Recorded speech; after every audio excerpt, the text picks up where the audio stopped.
Hello and welcome to Eldridge Park in Orleans, Massachusetts for Orleans Firebirds baseball on the Birds Broadcast Network. Hi, everyone. Alongside my friend Gareth Kwok, I'm Carlo Jimenez as we bring you the final week of the regular season as the Orleans Firebirds welcome in the YD Red Sox.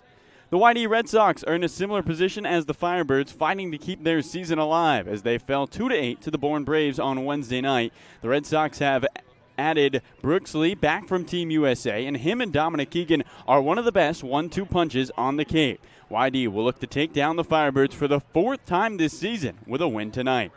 On the other side, the Orleans Firebirds continue to struggle against teams at the bottom of the division as they fell to the Chatham Anglers in a barn burner 13-10 at Eldridge Park. The Firebirds pitching staff now has an ERA of 4.99, the second worst in the league, but they have the second highest average on the Cape at 2.59.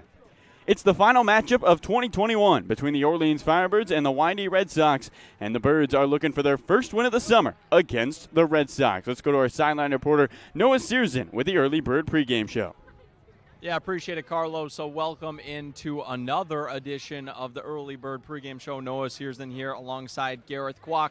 And Gareth, it's finally the final stretch of this Cape League season. It's been a grind to get to this point, but you're coming off the off day, and this is the last stretch that the Firebirds have this season. So we got to talk about the playoff picture. Although Orleans hasn't necessarily been as hot as we would have liked to have seen them be over the course of the season, they've played some great ball, and they're still in a position to make the playoffs. They could actually even get the 1 seed, which is kind of crazy to think about. The playoffs, the way it's going to run this year, instead of the traditional point system, it's points per game.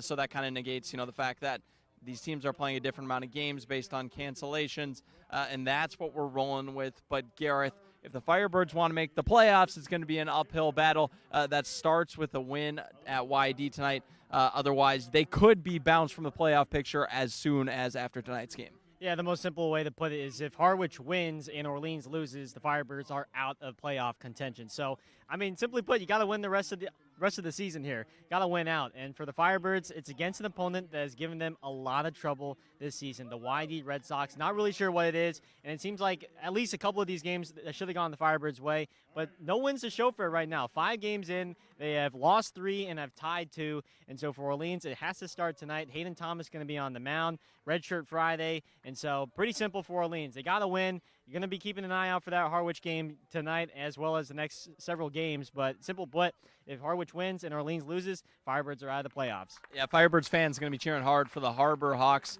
tonight. The one thing that Orleans does have going in their favor is 2 of the final 5 stretch right here are against Harwich, those final 2 games of the season. So they do have that going for them.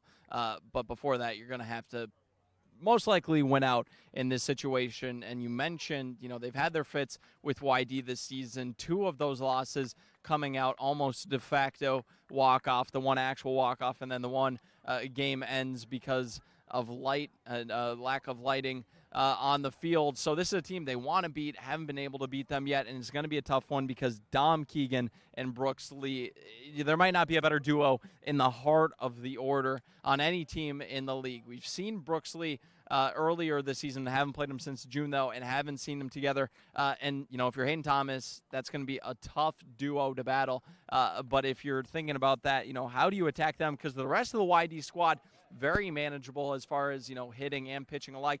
But those 2 could easily win you a game. So how do you make sure they don't break it open, Gareth? Yeah, like you talked about, it's a YD team that doesn't necessarily hit a lot of home runs. As a matter of fact, they're in the bottom 3 in the home run category. But those 2 guys, Brooks Lee, Dom Keegan, are 2 of the best power hitters, probably the best 3 or 4 hitters right now on the Cape. Lee, who was a Team USA shortstop, he comes back. This is his first game since Orleans last saw him in June. And then Dominic Keegan, he can go off any minute. He has such raw power, and he actually hit one last time, a couple games ago against the Firebirds at Dead Central. So this is a team where they got the guys like Lee and Keegan, and for Orleans pitching-wise, got to keep that ball down.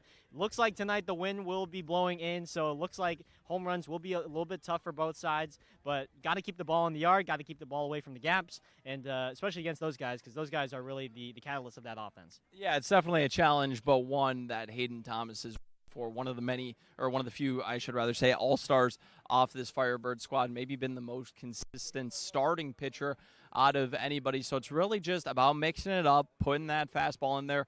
He's got the multiple curves, the spike, and the 12-6, so kind of mixing it all up in there. And especially when both Brooksley and Dominic Keegan come to the plate, you got to mix it up, keep them on their heels, and not groove a fastball and let them put them over one of the short porches here at Eldridge Park. That's what we got today as far as storylines, how this one lines up. Firebirds need a win in this game if they want to have any chance at the playoffs going forward, Gareth. And if we think about Firebirds win, what they need to do, we're going to run our keys to the game. Gareth, what is your key for Orleans Firebirds win tonight? Well, I think I've been sort of hammering it home the last several times here on this pregame show, but I think it's got to be the bullpen tonight again. Hayden Thomas, hopefully he can go a good solid 5, maybe 6 tonight, depending on how the pitch count goes.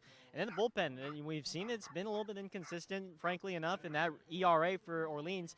Right now, there's second to last in the ERA right now, which is, for Kelly and teams that are prided on pitching, is definitely somewhat out of the ordinary and unusual. So I think for bullpen wise, got to keep the fort down after Hayden Thomas, whoever comes in tonight, and keep these widey hitters off base. I think what was the issue was against Chatham that so many times they managed to find on base via the walk or hit by pitch, and then free 90s, wild pitches. You had hit by pitches, whatever you want to call it. They got to be solid tonight in a must-win game for the Firebirds. Yeah, good news is it sounds like we might get a look at the Grim Reaper Nick Wallerstad tonight, closing it out. But it's about those innings between Thomas and Wallerstad. Likely going to be some sort of mix of Somm, Morris, Philby.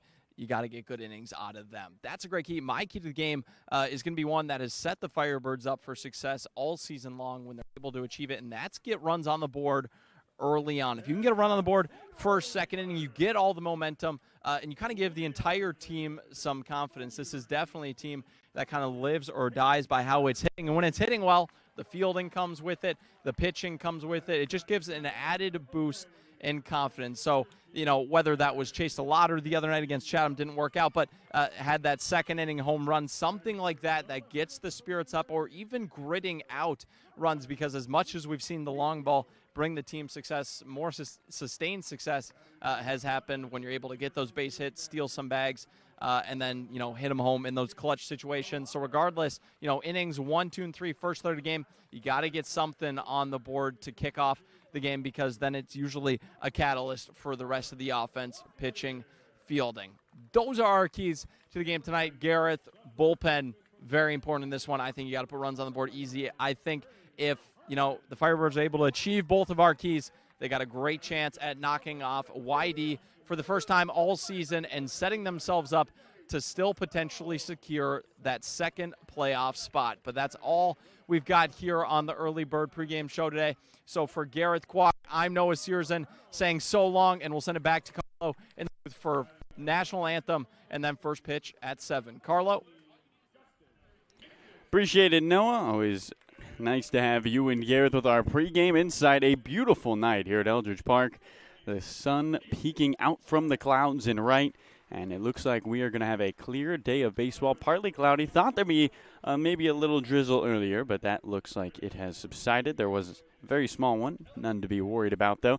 Let's get you the umpires for today's game. And behind the plate, it's going to be David Chiassian, and first base, Larry Rosenberg, and at third, Mike Rabideau for this one. Firebirds and YD, it's round 6. Can the Birds get a win for the first time this summer against Scott Pickler's squad? We'll step aside and come right back for our national anthem here on the Birds Broadcast Network.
A beautiful rendition of our national anthem as we get set for first pitch here at Eldridge Park. Let's get you the starting lineups for these two teams. Start with the YD Red Sox as written down by their manager, Scott Pickler. Leading things off will be the senior from Pacific, Wyatt Hoffman. Junior from Oregon, Tanner Smith in the 2-hole. Then the big combo, the 3-4 guys. Brooks Lee, the sophomore out of Cal Poly. Dominic Keegan, the junior out of Vanderbilt. 5 and 6 will be Chase Luttrell, the junior out of Long Beach State.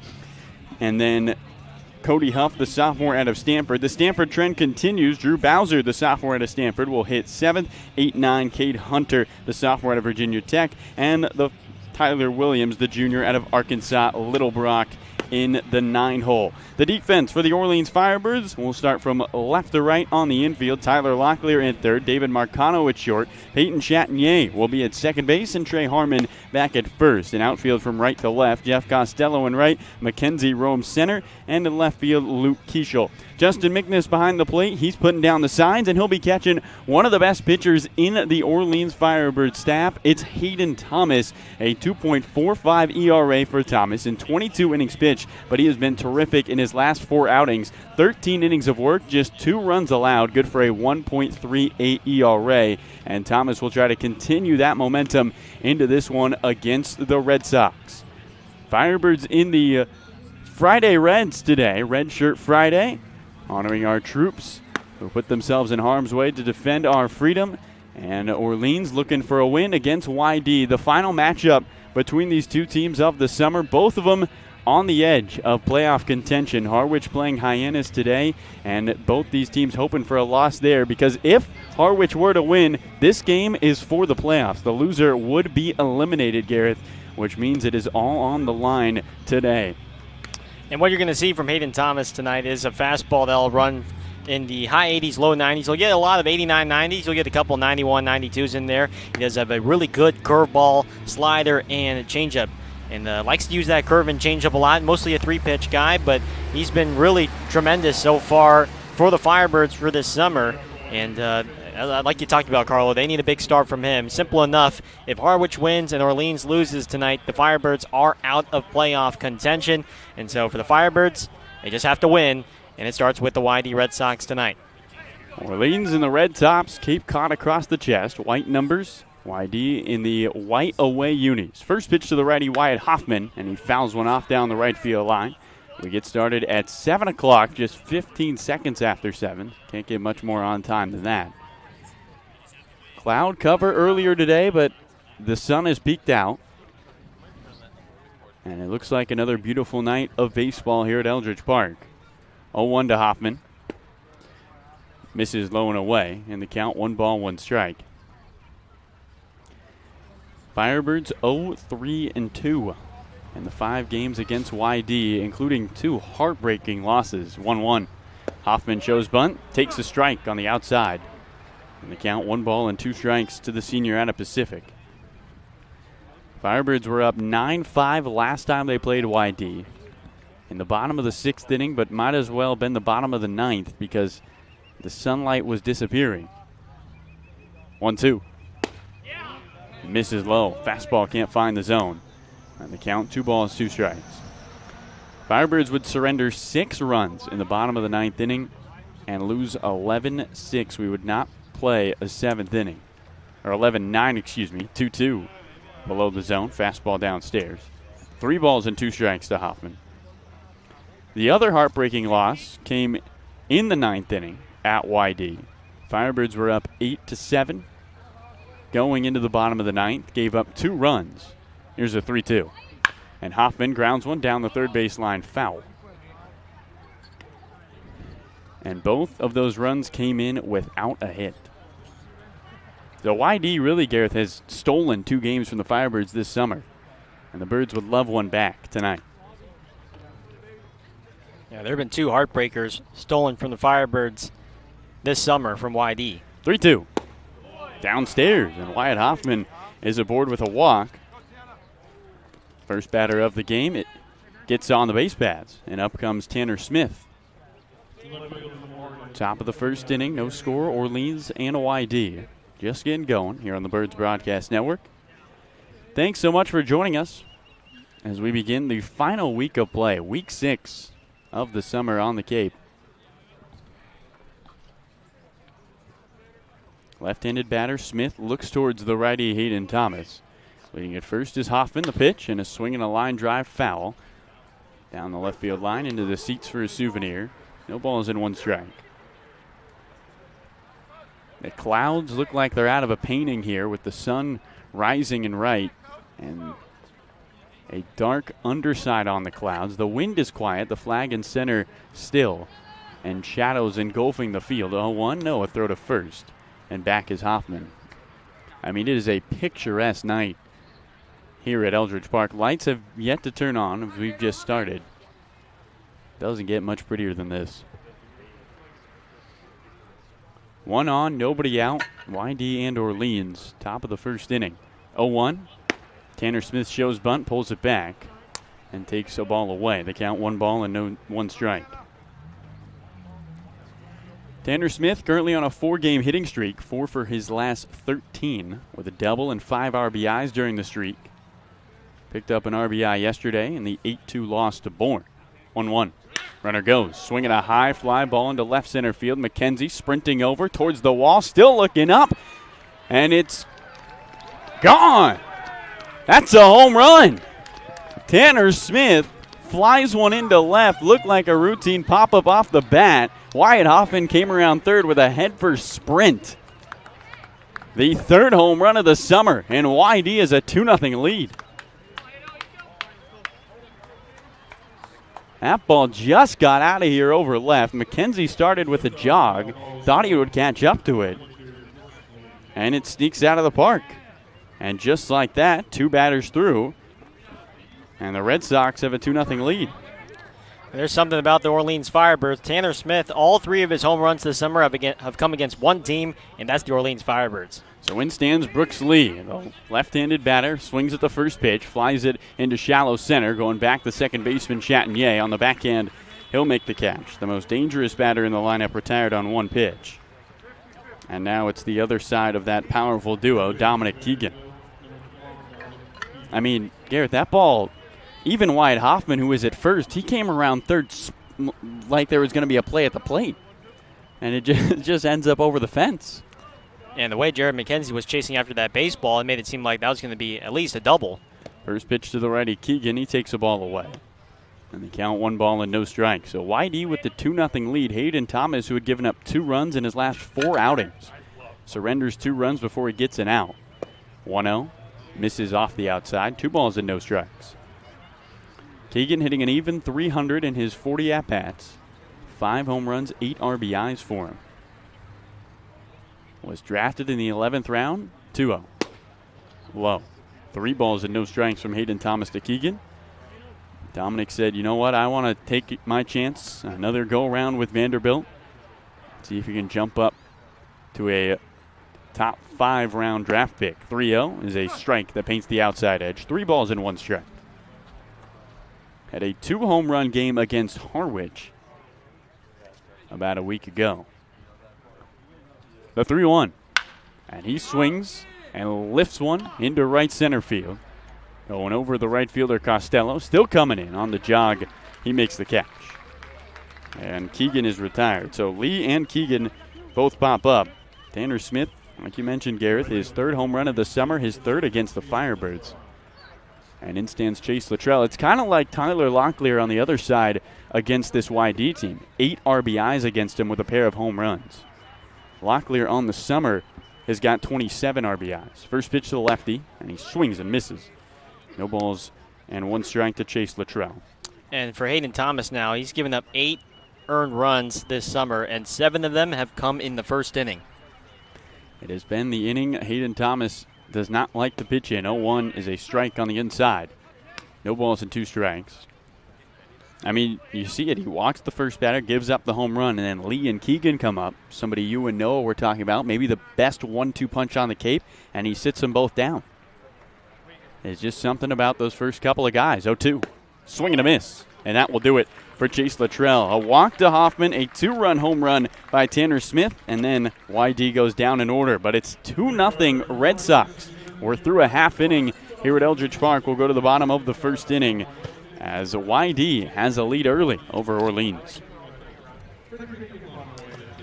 All right, fans, tonight's game is sponsored by Red Shirt Fridays. Red Shirt Fridays is a national program created to acknowledge, honor, and support our troops who put themselves in harm's way to defend our freedom. In support of this program, the Cape League teams will be wearing a specially designed red jersey every Friday. This special weekly celebration of Red Shirt Fridays is sponsored by 47 Brand, HP Hood, Cape Cod Regional Transit Authority, Advanced Embroidery, and the Cape League. Support our troops and join us by wearing red each Friday for Red Shirt Fridays.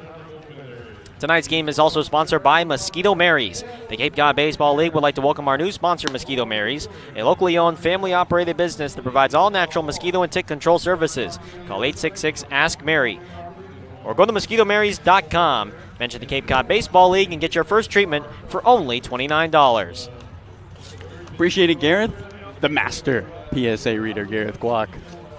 I can say the same exact thing about you. I'd bet my house that you're the best of the best. Let's get you the starting lineup for the Orleans Firebirds as written down by manager Kelly Nicholson. It will start with Peyton Chatinier, the sophomore out of Old Miss. Jared McKenzie back in the 2 spot for the 2nd straight game, the sophomore out of Baylor. Luke Keeschel, the sophomore out of USF. He's looking for a bounce-back game. Then it's the 1-2 punch of Orleans. They bat 4 and 5. Chase DeLauder, the sophomore out of JMU, and Tyler Locklear, the sophomore out of VCU. Trey Harmon will bat 6, the senior out of going to Stenson. Jeff Costello, the senior out of Northeastern, in the 7 spot. 8-9, David Marcano, the senior out of NJIT, and Justin McNiss, the junior out of Kent State. The defense for the YD Red Sox: Drew Bowser at 3rd, Brooks Lee at short, Wyatt Hoffman at 2nd, Dominic Keegan at 1st, Chase Luttrell in right, Tyler Williams in center, and in left field is Tanner Smith, the man with the 2-run home run to make this a 2-0 game. Behind the plate will be Cody Huff, and he'll be catching Jared Lyons out of George Mason. Lyons making his 2nd start of the summer. His last one came against Falmouth, where he went 4 2/3, relinquished 2 earned runs on 5 hits, as he will face off against this Firebird squad. Clear skies, the sun bright in right field, right now hidden behind some clouds, and a gorgeous night for baseball. The wind picking up slightly into center as Peyton Chatinier, the right-handed batter, leads things off. Lyons kicks high, his first pitch home. And Chatinier hits one on the ground, bounces towards the second baseman Hoffman. On a bad hop, he takes it head high and lobs to first. Chatinier retired on 1 pitch. That one got up to Wyatt Hoffman. Looked like a routine ground ball, but popped up on him. He was able to take care of it. And up comes Jared McKenzie. And what you're going to see from Lyons tonight, he's a high 3/4 arm slot guy with a fastball low 90s, high 80s. You'll get 89, 90 most of the time with a curveball, slider, and changeup. He can really throw all 4 pitches. The left-hander's more fastball, changeup, slider. To right-handers, more fastball, slider, curveball. Lefty McKenzie looks on, and he takes a first pitch breaking ball. Upstairs, 1 ball and no strikes. McKenzie's playing his best baseball as of late for Orleans. 4 RBIs in his last 2 games. He's got 7 on the summer. The 1-0. Strike paints the corner, low and away. 1 ball, 1 strike. So for Jared, currently on this 4-game hitting streak in which he has scored 6 runs. He's turning it on as the season winds down. And the Firebirds need some offense. 1-1. And he fouls one off down the left field line into the seats. And the count, 1 ball and 2 strikes to him. Well, with a Harwich win against Hyannis, somebody will be going home with the end of their season known. We will be scoreboard watching all game, updating you on what goes on between these two teams. But postseason on the line tonight. 1-2. Misses off the outside. 2 balls and 2 strikes to McKenzie. 2-0 YD. A 2-run home run by the left fielder Tanner Smith, who's got all 3 of his home runs on the summer against the Orleans Firebirds.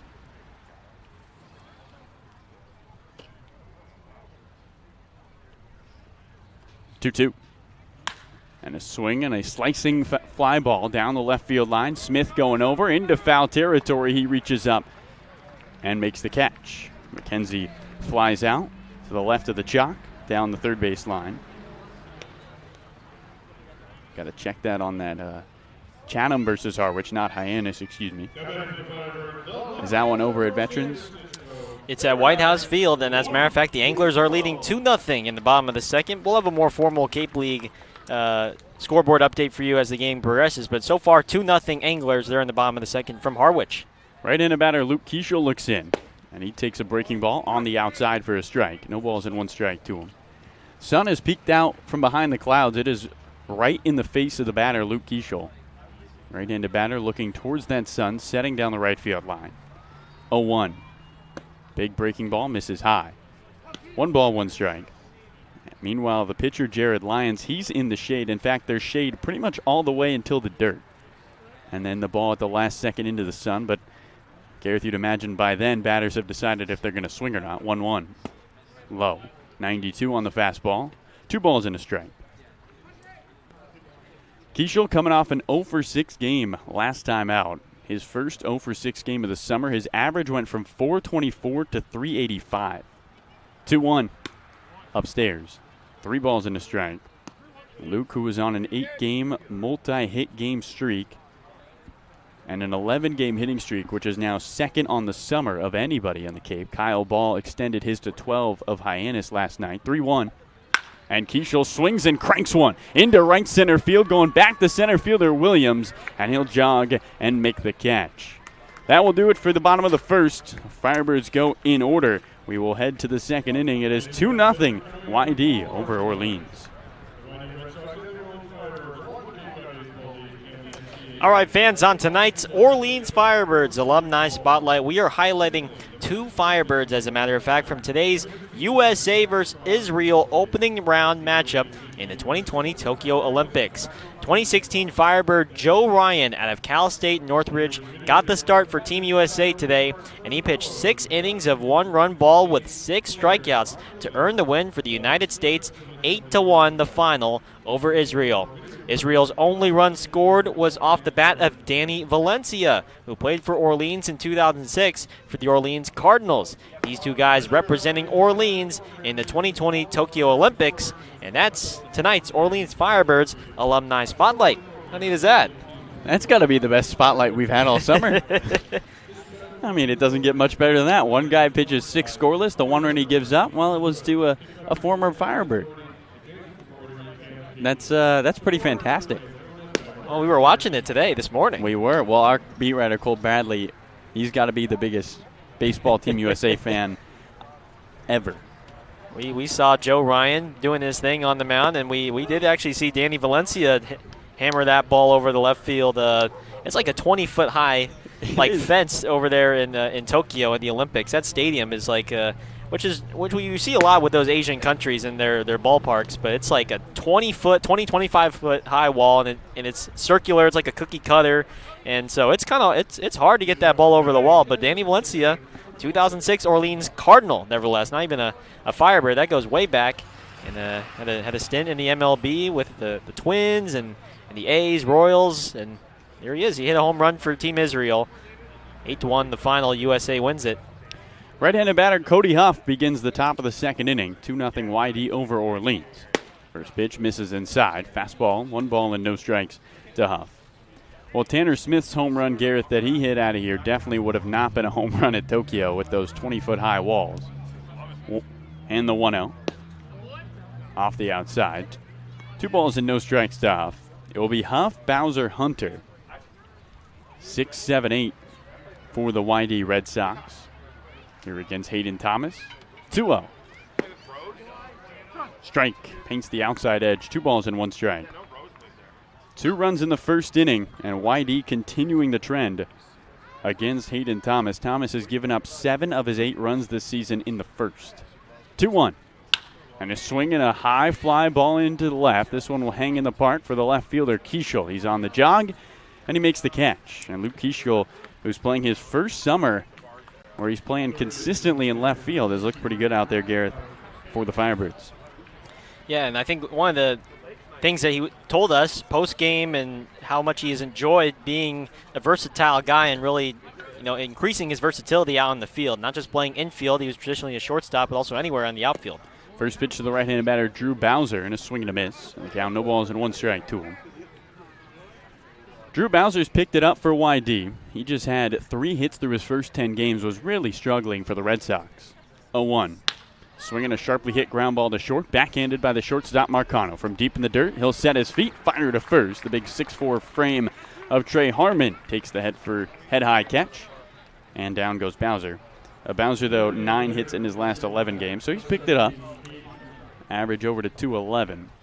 And up comes Cade Hunter, the left-handed batter. YD 2, Orleans nothing. A 2-run home run by Tanner Smith. His 3rd of the summer and his 3rd against the Firebirds. As up comes Cade Hunter, the left-handed batter. First pitch home. Misses off the outside on the fastball. 1 ball and no strikes. Hunter hitting just 133. The designated hitter today. He's 3 for 28 in his last 14 games. 1-0. Downstairs, 2 balls and no strikes. For Hunter, this is just his 2nd time against the Firebirds, even though these 2 teams have played 5 times this summer.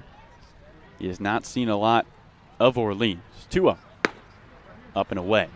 3 balls and no strikes. Base is empty, 2 gone. 2-0. YD over Orleans. The Red Sox trying to defeat the Birds for the 4th time this summer. These 2 teams have tied twice, and YD has won 3 times. 3-0. And here's a swing and a pop-up into left field. Shallow left. The shortstop Marcano going back. He's called off by the left fielder Keischel, and that will do it for the top of the second inning. 1, 2, 3. The 6, 7, 8 spots go in order for YD, and it remains a 2-0 ball game. We'll head to the bottom of the second here on the Birds Broadcast Network. Firebirds down 2 to YD.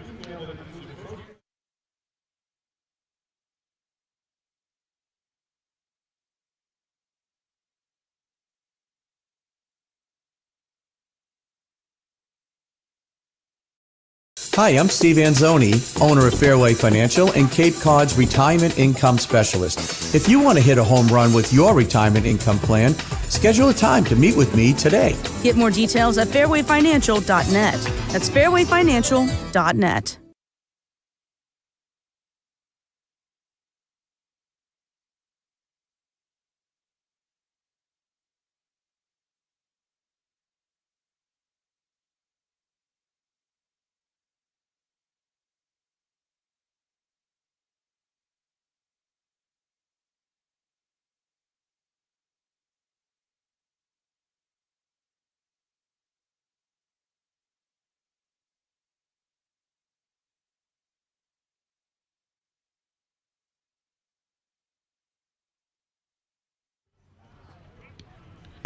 Welcome back to the Birds Broadcast Network. A gorgeous Friday night on the Cape.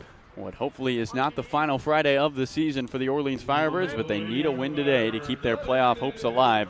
2-0 YD over Orleans, and we'll start with the left-handed batter, Chase DeLauder. Will be DeLauder, Locklear, and Harmon, the meat of the order against the righty Jared Lyons. YD with the 2-0 advantage after the Tanner Smith 2-run home run. First pitch home. And DeLauder bounces one right back to Lyons. He takes it on a hop at the belt and lobs to first.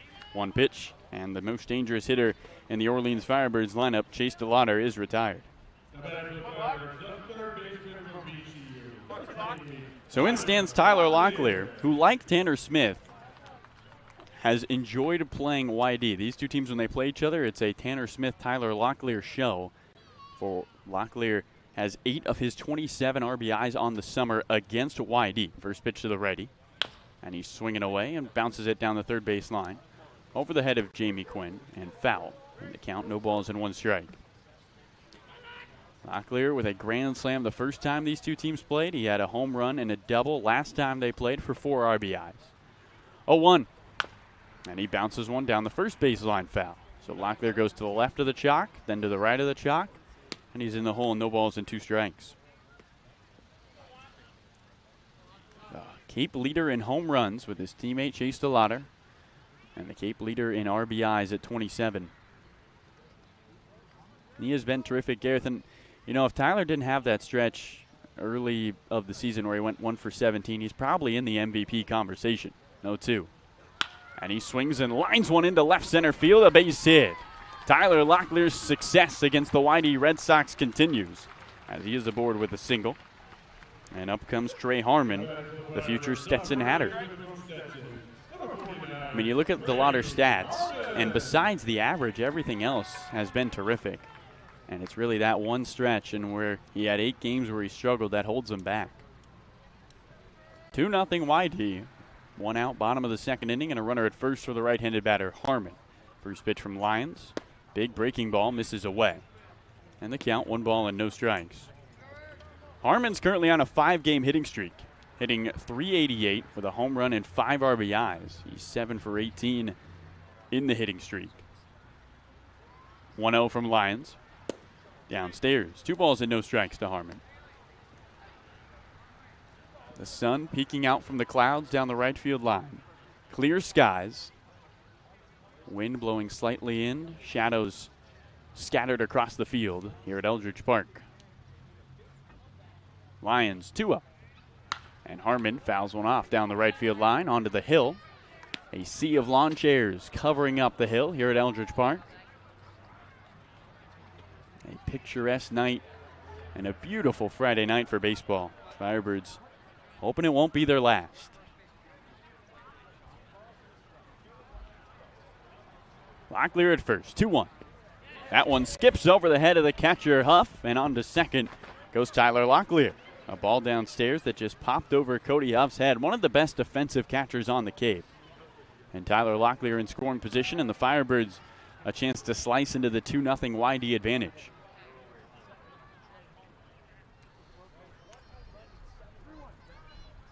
Trey Harmon, who has been terrific this season with power, had his second double this summer in his last game. His big 6'4", 245 frame in the box. 3-1, swing and a miss. And the count runs full, 3 balls and 2 strikes to the righty. Harmon has reached base safely in his last 9 games. And can the Firebirds cut into the YD lead? Locklear at second. Harmon is the tying run at the plate with 1 out in the bottom of the second. 2-0 YD. 3-2. And Harmon taps one foul over towards the YD on deck circle that is vacant. Batgirl jogs over, picks it up with the left hand, and sprints back behind the protective netting. Lights just starting to turn on at Eldridge Park. Round 6, YD and Orleans. 3-2 from Lions. Strike 3 on the outside. Slider catches the zone. Harmon retired. First strikeout for Jared Lyons. And up comes Jeff Costello with the runner at second and 2 away. Costello, who came into the bottom of the 9th in Wednesday's 13-10 loss to Chatham, and took a walk, picked up an RBI. What a hectic game that was, Gareth. It was 13-2. At one point, all Chatham. First pitch to the righty, and he fouls one back to the screen. No balls and 1 strike. Firebirds would end up bringing the go-ahead run to the plate, loading the bases in the bottom of the 9th, climbing back into it with just 1 out, but were unable to make the complete comeback and fell 13-10 to the Chatham Anglers. Firebirds will take on Chatham tomorrow. Lyons looks at second, 0-1. And a ground ball over to short, waiting for it, the shortstop Brooks Lee. He scoops it up. His throw to first is in time. And that does it. Tyler Locklear is single. He reaches second on the wild pitch, but he watches 2 of its teammates go down, and that will do it for the bottom of the 2nd inning. 2-0 YD through 2 at Eldridge Park.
Welcome back to Eldridge Park. Carlo Jimenez alongside my good friend Gareth Kwok.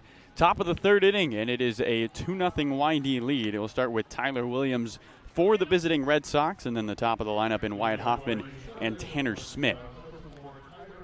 Williams, right-handed batter, digs in. 2-run home run by Tanner Smith, the difference in this game in the 1st inning. As Hayden Thomas exhales and deals. Ball misses upstairs. 1 ball and no strikes. Purple clouds, partly cloudy skies. The sun making a golden glow around the clouds that swoop across Eldridge Field. Lights are starting to turn on. It is gorgeous. 1-0. Misses away. 2 balls and no strikes. Williams out of Little Rock, Arkansas, struggled this past season with the bases empty. Hit just .206, down from his .288 average. 2-0. And he takes a strike at the knees. And the count, 2 balls and 1 strike. Leading off the 3rd inning with the bases empty, Williams trying to work on that poor average with nobody on. 2-1. Downstairs. And the count, 3 balls and 1 strike. Williams just hitting .121 this summer, 4 hits in his 33 at-bats. No extra base hits for him. 3-1. And he swings and pops one up, straight back towards the screen. Going back is Mickness, the catcher in foul territory. Reaches up and makes the catch for out number 1. So Williams pops out. A nice play by Justin Mickness. And up comes Wyatt Hoffman, the leadoff man, who walked and scored his last time up. Hoffman took just his 5th walk of the summer, his last time in the batter's box. Something he has struggled with in these past 4 games is striking out. 7 strikeouts in his past 4 games, just 17 in his previous 26. First pitch home, and the right-handed batter looks at a ball away. You can tell that patience, a point of emphasis to start this game, and he ends up coming around to score. A beautiful night at Eldridge Park. Hayden Thomas trying to keep this a 2-0 game. 1-0. Misses away.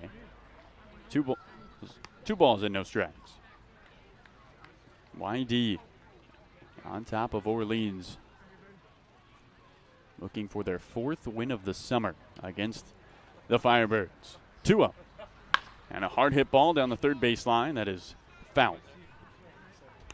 In the count, 2 balls and a strike.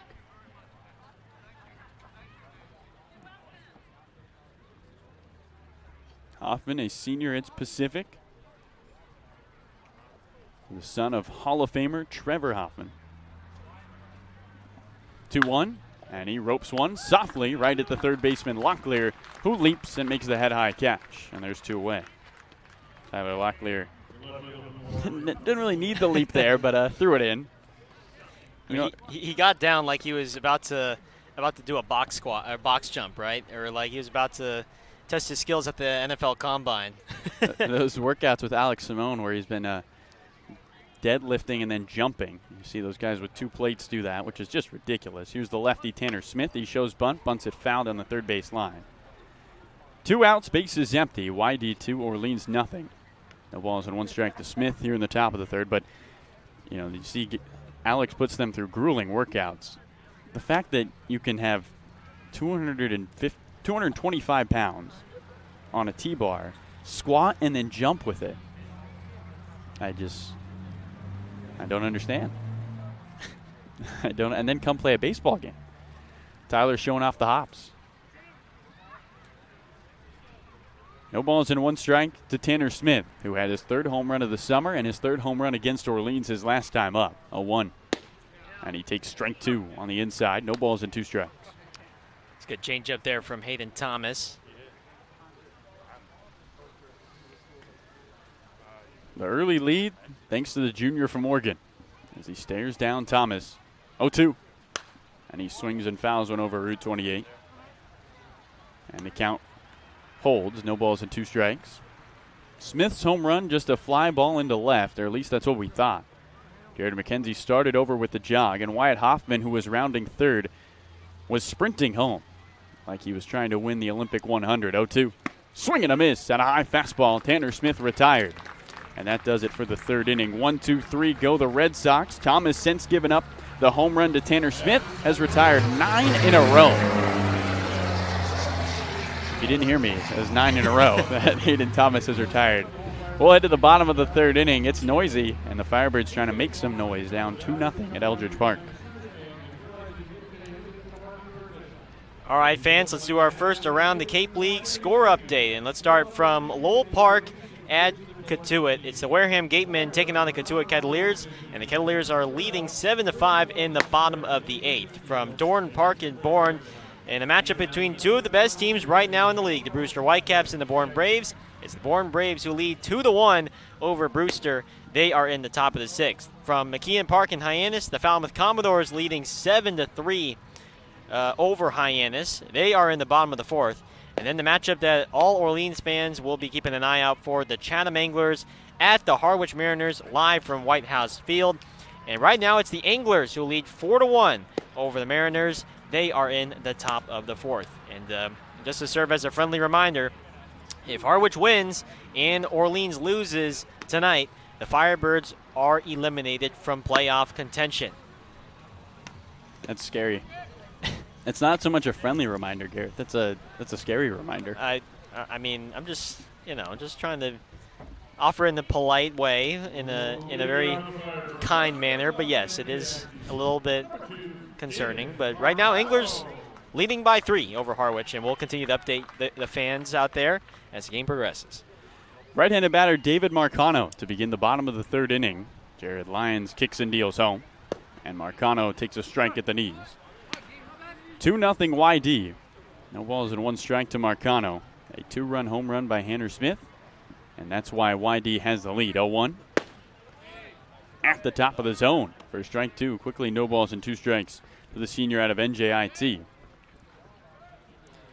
8-9 hitters in this 3rd inning. 0-2. Marcano takes upstairs. Fastball in there at 92.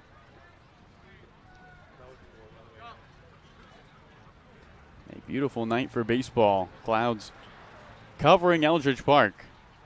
Keeping it cool here. 1-2.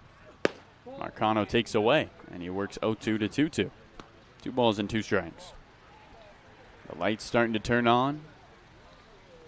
The hill is packed down the right field line. In fact, they're seating out in left center. 2-2. Marcano fights one off, spoils it foul over the screen and onto the hill towards the 50-50 raffle. That fastball at 93 from Lyons. Lions with a terrific mustache going. I mean, he's only given up one hit. He's looked good on the mound, but here's a 2-2. Way high. 3 balls and 2 strikes. The mustache that Jared Lyons has might be better than his pitching, no matter what he does. It is terrific. Handlebars, curves up at the side. 3-2 to the plate. Ball 4 away. David Marcano, 0-2 to a walk. And the leadoff man is aboard for the first time today. I mean, is it Raleigh Fingers-esque? Is it Dennis Eckersley-esque? I mean, I wouldn't say exactly, but it's pretty close. And I was just going to mention it to you that he's got a nice-looking stash there. Oh, man. Makes me want to grow one, which I cannot do, unfortunately. Me neither. I just got to sit here and be jealous. Left-handed batter Justin Mickness looks on. He's the tying run. In the bottom of the third, first pitch. In the dirt, good block by Cody Huff. And the count, 1 ball and no strikes. YD 2, Orleans nothing. Nobody out, bottom of the third inning. Mickness, who has been terrific for Orleans, hit as high as the 2 spot early last week because he's been so hot. Throw back to first, David Marcano back on a head first slide. Mickness with RBIs in 3 of his last 4 games. In his previous 14 games, he has 3 RBIs.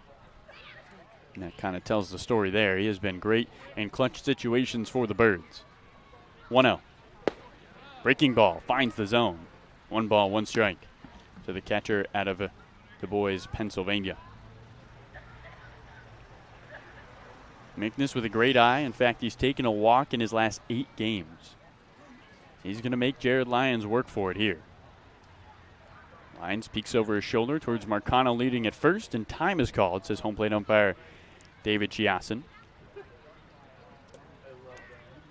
First base, Larry Rosenberg. At third, Mike Rabideau. No Sparky Burns or Louis DeLuis, but still great umpire names. 1-1. Off the outside. 2 balls and a strike. I don't think we're going to get a name better than Louis DeLuis. We aren't. We aren't. The bar is too high. Louis DeLuis? Sparky Burns? Man. Marcano at first. Nobody out. 2-0 YD, bottom 3. Lyons takes his time. 2-1. Mickness swings and misses. 2 balls and 2 strikes. Would be surprised if David Marcano were to run.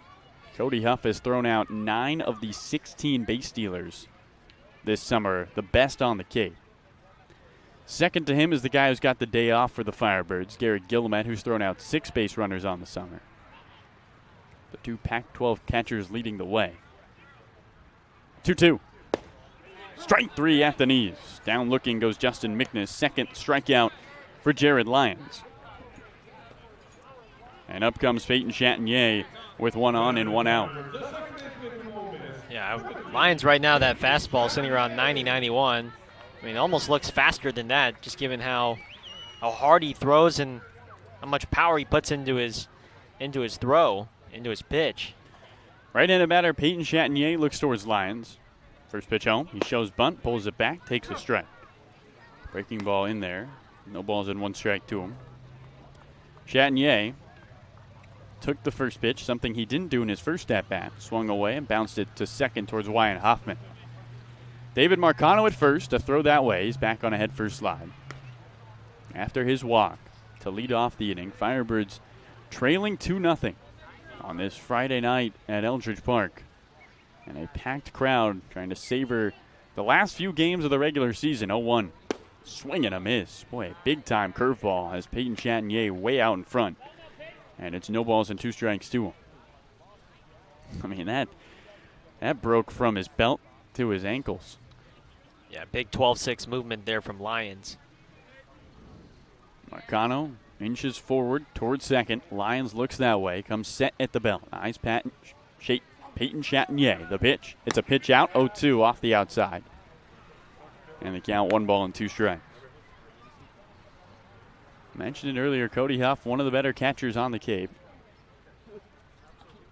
A guy who was an everyday player for Stanford really because of his defense. Hit just .216 until the postseason. The 1-2. And Chatinier stays alive as he fouls a breaking ball back to the backstop. The count, 1 ball and 2 strikes. A light breeze coming in from center. The flag does not move much. It's a great day for baseball.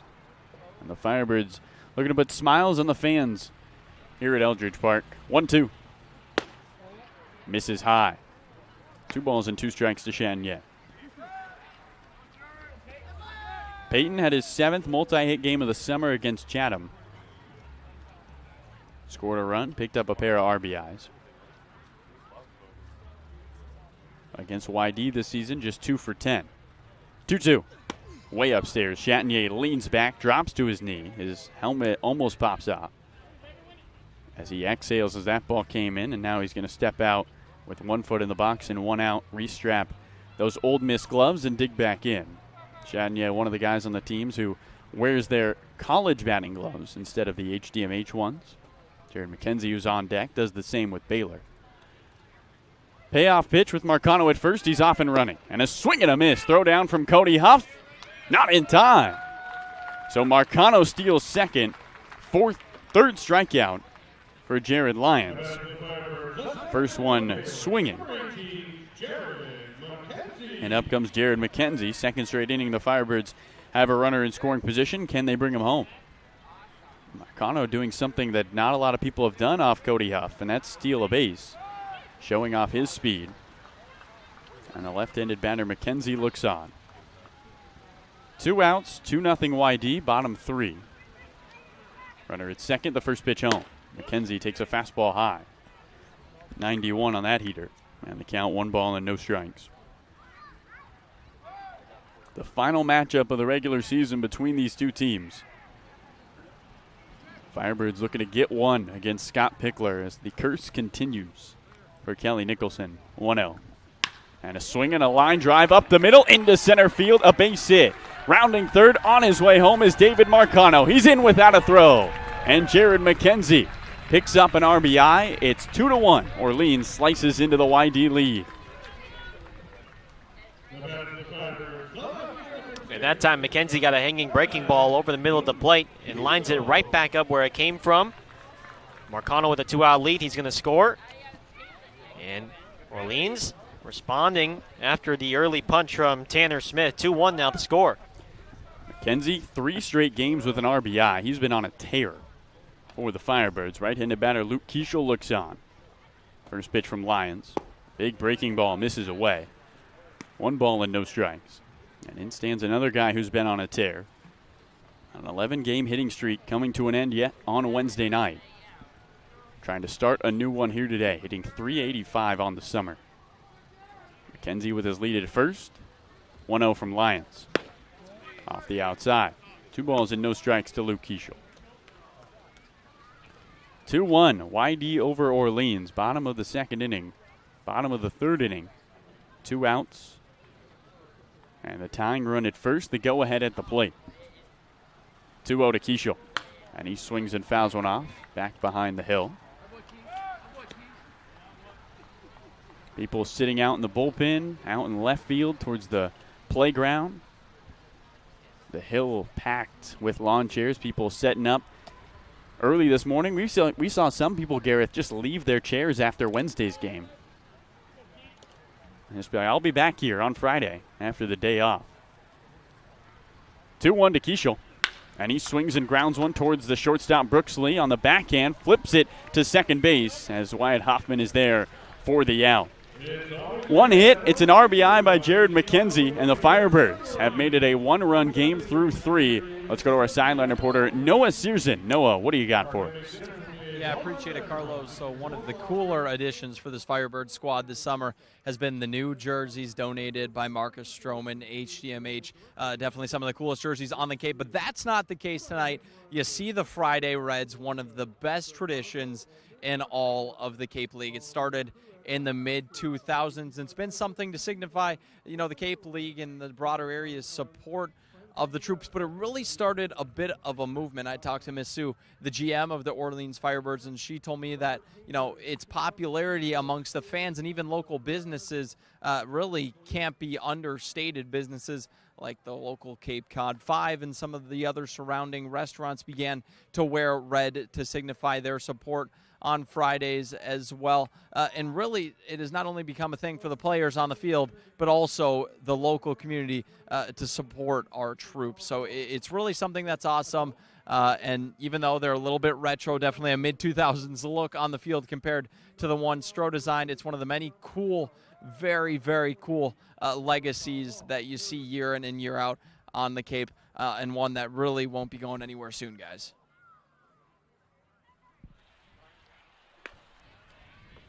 All right, thanks so much, Noah. Gareth Kwok alongside Carlo Jimenez here on the Birds Broadcast Network, and we've had a couple of Redshirt Fridays. I think the most memorable one we've had yet so far this summer, Carlo. Remember that game versus Brewster, the home run derby? How could I forget it? We played 4 games in one.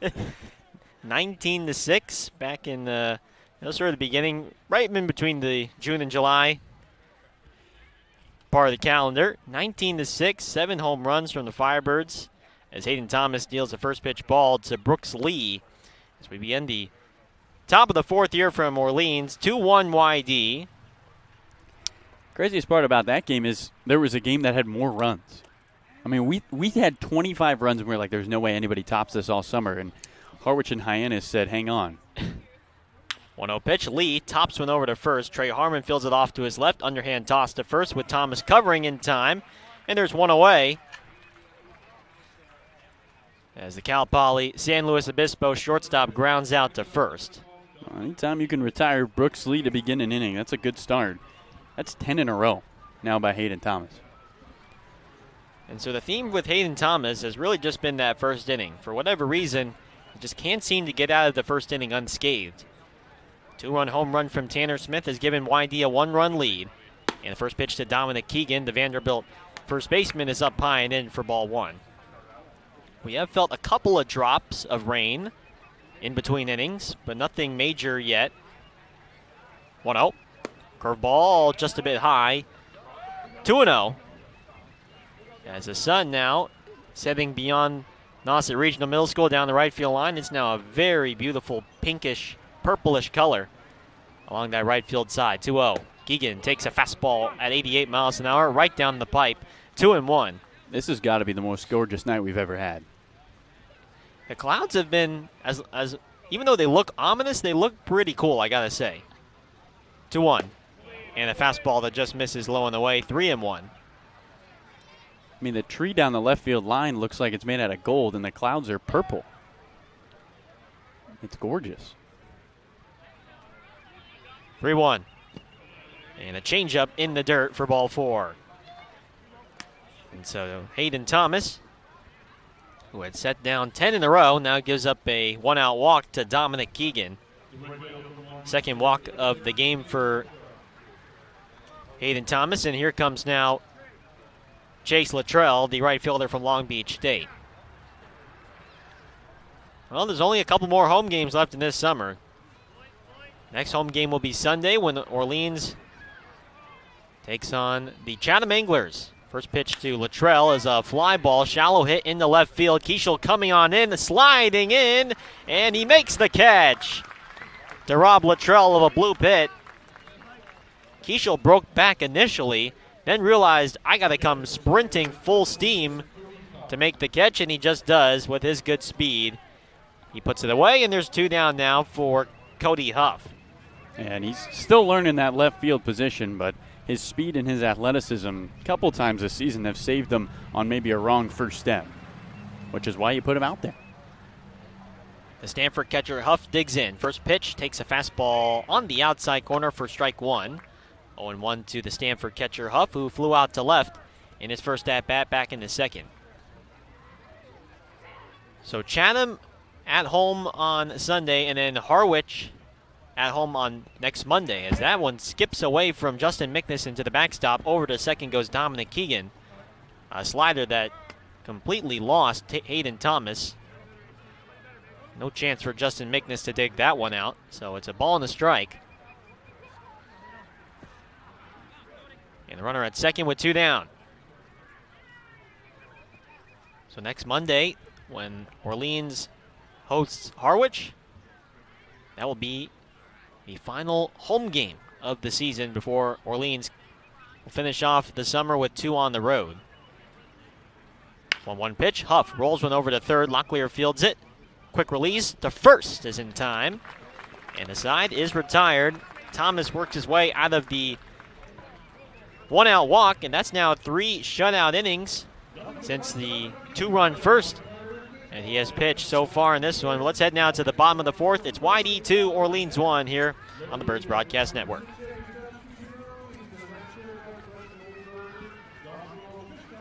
Your Orleans Firebirds would like to thank Franklin Sports for their sponsorship of the Cape Cod Baseball League. Franklin is yet again proud to be the official batting glove of the Cape Cod Baseball League. Throughout the summer, all 10 Cape League teams are wearing their own custom team batting gloves, courtesy of Franklin Sports. To order your favorite team's design or to create your own, visit franklinsports.com/custom. Enter code CCBL20 for 20% off your purchase. From the Cape Cod to the major leagues, only the best hitters in baseball wear Franklin gloves.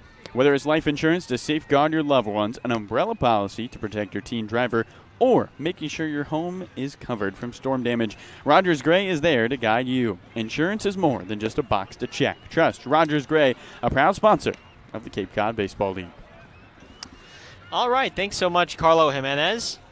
I see what you did there. You tried to put a little bit more emphasis and pizzazz to it. Am I wrong? I'm just feeling good because right field looks like cotton candy, and I'm loving it. Ooh, I'm loving it. No, that's a perfect metaphor. Right now, right down that right field line. Hopefully we can get a shot of it, but it is literally a cotton candy flavor. I mean, it's like if you were to go to an amusement park and go to a vendor and they have pink cotton candy out there for the kids, I mean, you're buying that. That's what it looks like right now. I mean, and we've had a couple of those so far this summer, and I must say, though, this is the first time we've had one in probably, I got to say, in maybe 8 or 9 home games. Yeah, our great producer Matt Shenfield giving us a shot right now. It's gorgeous. So Chase DeLauder, Tyler Locklear, and Trey Harmon all dude up here against Jarrett Lyons. And the first pitch to DeLauder is a bouncing ball, softly hit to second. Hoffman sets his feet, gloves it, throws to first in time. And Chase DeLauder has grounded out on the first pitch here in the bottom of the 4th. 1 away. Yeah, DeLauder's swinging early. Imagine, a lot of times when you are out on the first pitch, you'd like to see something against Lions, but he must have saw something he liked. And now can the guy who has torched YD bring this game any closer? Tyler Locklear, who singled back in the 2nd inning. Swing and a miss on the changeup from Jarrett Lyons. 0-1. Sometimes T-Lock decides he wants to send a ball into outer space, and you see it in the swing. The 0-1. And another changeup, that time in the dirt. 1 ball, 1 strike to Tyler Locklear. The Atlantic 10 Player of the Year, facing off against an Atlantic 10 pitcher in Lions from George Mason. 1-1. And a breaking ball tapped to short. Lee charging, throws on the run in time, and there's 2 down. Brooks Lee, anytime a ball's hit his way, and you just might as well chalk it up. I mean, the guy is just so good. Talking earlier to the YD broadcast for the game, and in terms of guys we've seen this summer, Brooks Lee has got to be the cream of the crop here on the Cape. Brooks Lee, Brock Wilkin, those 2 guys have really stood out so far this summer as Trey Harmon stands in and takes a first pitch changeup right down the middle for a called strike 1, 0-1. Now, if I had just seen Chase DeLauder and Tyler Locklear once or twice, I'd probably think the same thing about them because you don't see them every day. A 1 skips past Huff and goes to the backstop. 1-1. But when you see these guys, only 6 times a year, they're kind of legendary. Versus, we have the 2 home run leaders, and it's just like, oh, there's the 2 home run leaders on the same team hitting in consecutive spots. 1-1 pitch. Harmon with a ground ball up the middle. Can Lee make this play? He stops it up the middle, slides, but can't get up. And an infield hit for Trey Harmon. I was going to say, if Brooks Lee made that play up the middle, boy, we'd be seeing a perennial Gold Glove shortstop in the bigs very soon, which certainly is going to be the case, I'm sure. The Cal Poly shortstop unable to glove that one, though, up the middle. Had the range far to his left. Had to slide to stop that ball from going into the center field, but he couldn't get up in time to throw out Harmon. So a base runner for Orleans with 2 down, and here's Jeff Costello with 2 down. Righty on righty matchup, first pitch. And Costello takes one right on the left arm. First pitch from Lyons, and it gets him right on the bicep. And Jeff will wear it and head on over to first. Luckily, it was not on his wrist area, which he was hit a couple of games ago, I should say, and that he told us it really swelled up, it really hurt. Yeah, he was funny about it. He said, you know, that the other team thought I was faking it. I was like, no, I'm in pain, I swear. Well, the wrist is always a really tough place to get hit by a pitch by, especially in such a tender area, a fragile part of the. As David Marcano now stands in, tying run at second base, go ahead run at first base. We're in the last of the fourth. 2-1 YD. David Marcano, who reached on the walk back in the third in his first time up against Jarrett Lyons. Look over at second and the first pitch. Marcano takes a pitch low for ball one.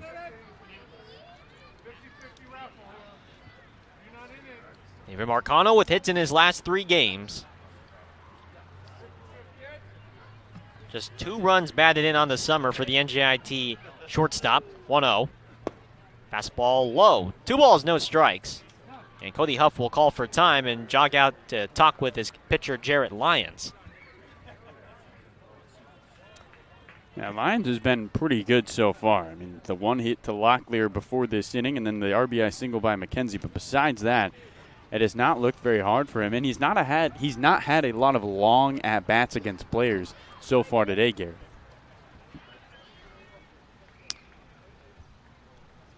Wind blowing gently in. Not gusting, though, which will favor hitters here at Eldridge Park. 2-0. And now a spin and a toss to second. Not in time. Wyatt Hoffman, the second baseman, covering, and they almost get Trey Harmon, who does not run well. But they almost caught Trey sleeping at second base. This is going to be the 60th pitch coming up by Jarrett Lyons, the 2-0. Big curveball at the top of the zone. A called strike by home plate umpire David Chasson. 2-1. Justin Mickness on deck for the Firebirds in what is a must-win game for Orleans in order to keep their playoff hopes alive. Have to pay attention to the Harwich-Chatham game tonight as well. 2-1. Marcano takes high and in with the fastball, and it's now 3-1. If Harwich wins and Orleans loses tonight, the Firebirds are out of the playoff bubble. That's the simple way to put it. Of course, there are other scenarios, but that's the most simple one for tonight. Lions ready, 3-1. And a breaking ball popped up in the shallow right field. Wyatt Hoffman over to call everybody off, and he makes the catch with 2 hands in shallow right, and the side is retired. A hit batsman. 2 are left on. Nobody scores in the last of the fourth for the Firebirds. We go to the 5th. It's 2-1 YD. And now let's send it over to our sideline reporter, Noah Sears in. Noah? Yeah, I appreciate it, Gareth. So I'm out where all the fans are doing an interview that everybody's been asking for. They want to hear from the man himself, Bob O'Donnell, president of the Orleans Firebirds. And in all seriousness, one of the main players in making the season even happen in the first place. I know when we first talked, way back in September, you were excited for the season, but we still didn't know what was going to happen. Took a lot to get here, but if anybody was going to get it done, it was Bob. So when you look back at the season and even tonight, seeing all the fans in the stands, kids chasing after foul balls, hot dogs being consumed, how good does it feel? And I guess how rewarding is it that you put on a season and we've been able to watch baseball like normal? It's better than the other years. I mean, each year just gets a little bit better as far as seeing the games here. I mean, the quality of the games, the crowds that we've had, crowds have been enormous this year. I mean, I think we're averaging 1,800 people almost a night. I mean, that's good numbers for us, And we've just continued to see great baseball, and just love it. I'm as excited as I was 5 years ago, Yeah, and that's so exciting to hear. You took over relatively recently in the grand scheme of things, but when you compare this year to 2019, what's been different? It feels like, I'm not someone that grew up on the Cape and necessarily have been to games, but it seems like the excitement at every game is really just palpable, and the fact that people are just, happy to be watching baseball, returning to a little sense of normalcy. That's the ticket right there. I mean, they're happy to be back outside watching baseball on the Cape. We missed it last year, and that's why it came back with a roar this year.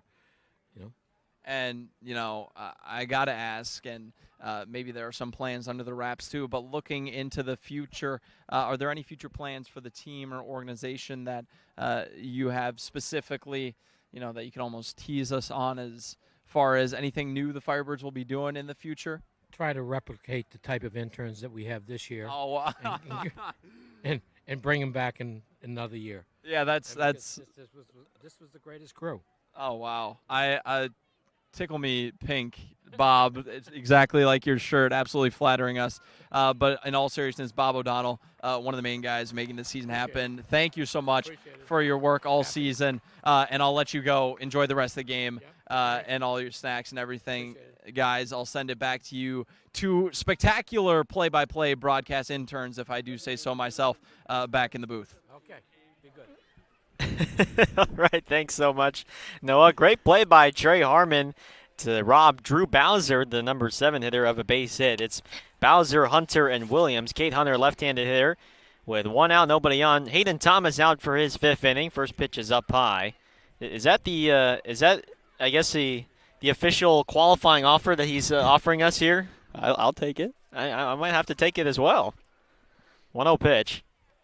Hunter takes a fastball in there for a called strike 1. We got to talk about Trey Harmon's play, though.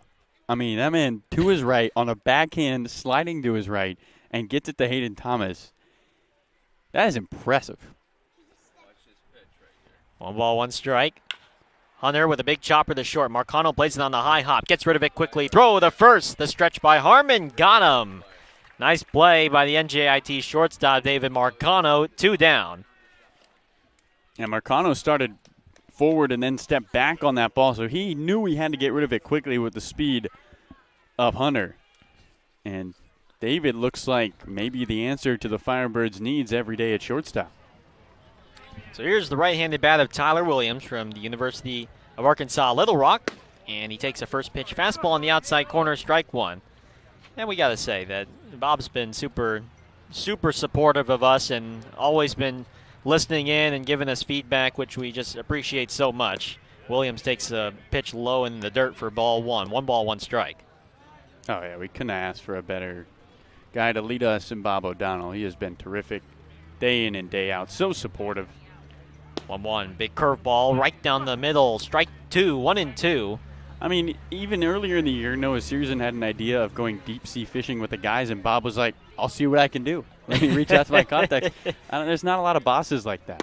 1-2 pitch. Strike 3 called on the outside corner. Hayden Thomas with a very quick top of the 5th inning. His 3rd strikeout of the ball game, and it comes in a backwards K against the YD9 hitter Tyler Williams. 1-2-3, 5th inning. Let's head now to the bottom of the 5th.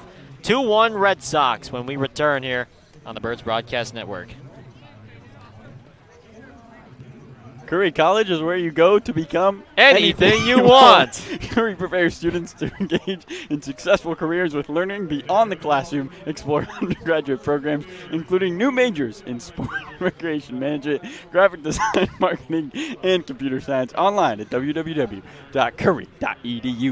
The 99 Restaurant and Pub is proud to be a sponsor of the Cape Cod Baseball League. Visit your local 99 and try their famous colossal lobster rolls, piled high on grilled brioche and served hot buttered or with just the right amount of mayo and celery with fries and coleslaw. The 99, always the real deal. For sales and rentals of Caterpillar machinery, generators, and marine engines, visit MiltonCat.com, your area cat dealer. Milton Cat, the Cape and Islands Caterpillar dealer, is proud to be a sponsor of today's game. Look at you. You held up. I made it. I didn't think you would. I'm going to be honest. I just love when we say it together. It's so much fun. I get giddy. And then I realize, Curry College paid for me to do this read. Or not me, but paid the cape to do this read. I got to get through it. And, I think of our great Bob O'Donnell, and I got to do it for Bob. I power through. Well, as you can tell for the audience out there, we're trying to spice up these reads out here. Take a page out of the Jason Benetti, Steve Stone playbook. Shout out to the broadcast crew over at the Chicago White Sox. Is that right? Is that where that's where you drew the inspiration? That's the inspiration. You gave me you gave me the idea for that. I thought you wouldn't take it. Justin Mickness, first pitch from Jarrett Lyons, the right-hander, is a big curveball for a strike one. What do you mean? I mean, if it sounds entertaining enough and reasonable, heck yeah, we'll do it. Well, it was horrible the first time we did it. I wonder why. 0-1 pitch. Swing and a miss. Mickness chases at a changeup and is now 0-2. Well, it wasn't my fault. It was just so great. It wasn't your fault. It was my fault. Whose fault was it then? It was my fault. There's only 2 people whose fault it could be, and it's not me. Okay, I take the blame. 0-2. Big chopper along the first base line. That'll roll foul as Lyons goes over to touch it. Remains 0-2 to the Kent State catcher, Justin Mickness, who struck out looking back in the third.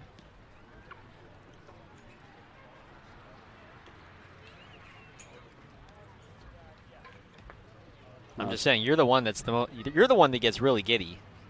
I'm having a lot of fun, as you can tell. Too much fun sometimes. I suppose so. 0-2. Swing and a miss. Fastball right past Mickness. And that is strikeout number 4 for Jarrett Lyons tonight. One away in the 5th for Peyton Chanier, and now the top of the order for the Orleans Firebirds. Yeah, and a rare night for Justin Mickness in which he strikes out twice. I mean, you're talking about the team leader in walks, and has the least amount of strikeouts on the team with just 8-2 already tonight, Gareth. That is a uncommon occurrence. First pitch to right-handed bat is Chanier, and he takes a big curveball on the outside corner for a called strike, 0-1. The sunset now has disappeared down the right field line and up in center field now. I mean, look, it is the darkest of clouds. 0-1. Another curveball and another strike called on the outside corner. 0-2. Yeah, those are some ominous-looking clouds when the sun goes away, and they're no longer purple, but instead nearly black. I mean, those clouds look angry. 0-2. Popped up in the shallow right center field, and coming on over is Luttrell, the right fielder, and the Long Beach State right fielder will put it away in shallow right for the second out of the 5th. There's no rain in the forecast, and the Firebirds are just going to keep playing. We played through light rain here. No need to worry about the clouds. I mean, we've had really all the weather today. We had the sun out. It was sunny for BP. And now that sun has disappeared for these gray clouds. First pitch to Jared McKenzie. Tries to lay down a bunt along the third base side, but that will roll foul. And it's 0-1 to the Baylor center fielder, Jared McKenzie. McKenzie, who has driven in the only run of this ball game for the Firebirds, an RBI single up the middle, back in the third to score David Marcano. Orleans down by 1 here in this 5th inning. 0-1, swing and a miss on the changeup, and it's 0-2. Boy, Lyons is off speed right now, working really nicely. That curveball and changeup, and then not to mention his fastball that's really in the low to mid 90s. Yeah, 70 pitches, and he's a strike away from getting through 5 innings. 0-2. Off the hands and popped up foul beyond Route 28 and into the trees. It'll remain 0-2 to McKenzie with Luke Keishel on deck. I mean, if you're YD, you can't really ask for a better outing so far from Lyons, who has gone his season long. 0-2.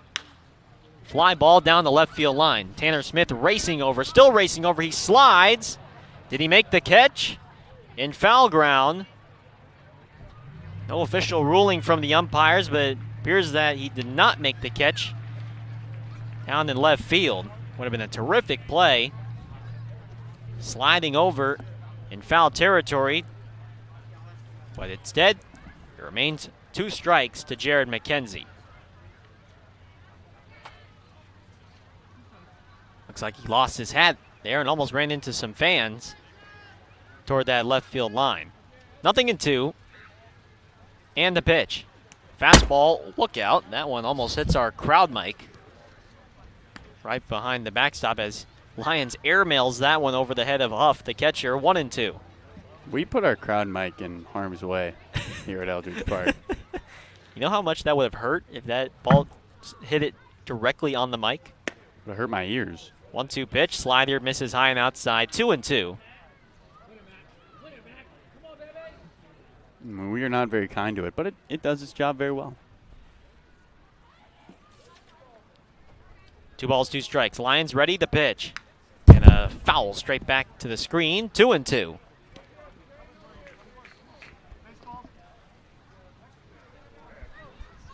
J-Mac, as his teammates and Kelly Nicholson like to call him. Everybody's got their own unique nickname on this team. Peyton Chanier, he'll go by PC. Jared McKenzie, he'll go by J-Mac. 2-2 pitch.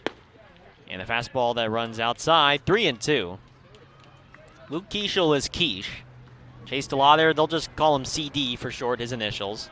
Tyler Locklear, they'll call him T-Lock or Lock for short. And the 3-2 is a big curveball high and outside for ball 4. And so Jared McKenzie works a walk with 2 down, and here comes now Luke Keishel, the number 3 hitter in the order.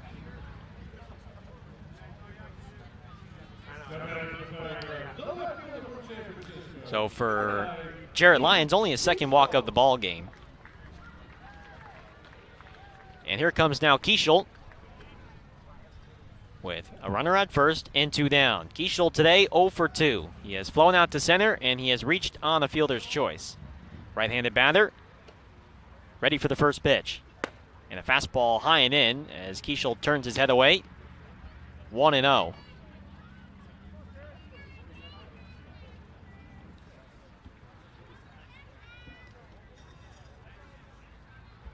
So everybody's got their own unique little nickname for this team, as Kelly Nicholson likes to coin them.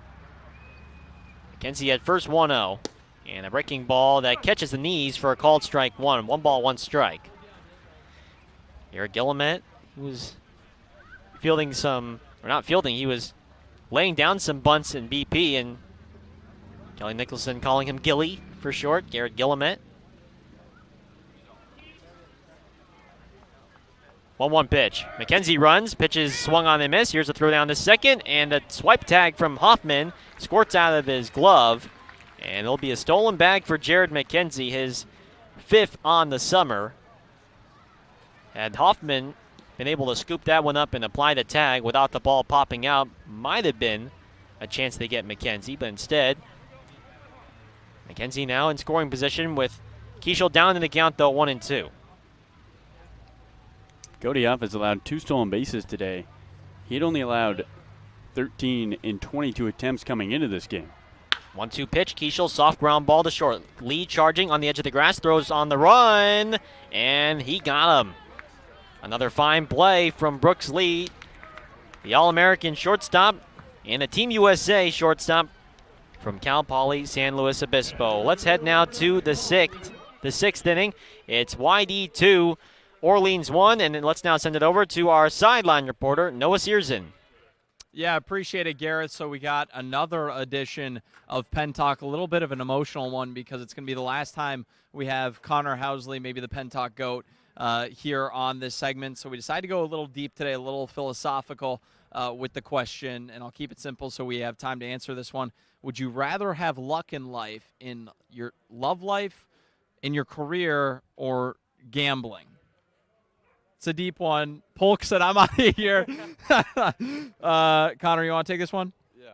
I mean, I just don't think I've met a girl that has just absolutely swept me off my feet yet. So I can't go love life. If you got luck in your career life, then I don't think you need luck in your gambling life. So I'm gonna have to go career life here. All right, that seems like a pretty safe decision. Career being baseball, potentially pursuing the MLB. That's a good one.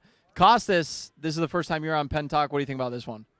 I'm also going career, but gambling would be close second just because of how wild it could be. If you're constantly winning at the casino or whatever, people are like, he's got to run out at some point. Also, World Series of Poker, it's a lot of money to win, but definitely career safer, and like what Housley said, easier to do that and make money than gamble it all away and lose it. Alrighty, I like that answer. I'm gonna go separate from both of you guys. Love life. I'm not doing that one because I have a girlfriend, so I don't need to worry about that. Career, I already have the dream job, sideline reporter for the Orleans Firebirds, so I don't have to worry about my career. So I'm going to go gambling so I can spend money on a bunch of cool stuff. Sports gambling specifically, place futures on who's going to win the World Series, different championships, cash out, and I don't really have to worry about anything else in life. So that's what I got for this one. That's the final time we're going to see Connor Housley on Penn Talk. You got any final words, Connor? I know you're probably getting pretty emotional. He wants to give all love to ladies out there. I just want to say thank you for a bunch of fun memories. It was a fun year at Penn Talk. I loved all the topics. Ronda Rousey's still going down. All right, there you go. That's all we got here for this edition of Penn Talk. I'd love to hear your guys' response on the question, but I'll send it back to you guys for the top of the 6th inning in this one. All right, thanks so much, Noah Searson. Connor Housley, our guy who always very kind enough to take some time to talk to us on Penn Talk, as Wyatt Hoffman grounded out to short, and here stands in Tanner Smith, left-handed bat from Oregon. So what are you going with? Are you going luck in? I think I'm going luck in my career, probably, right?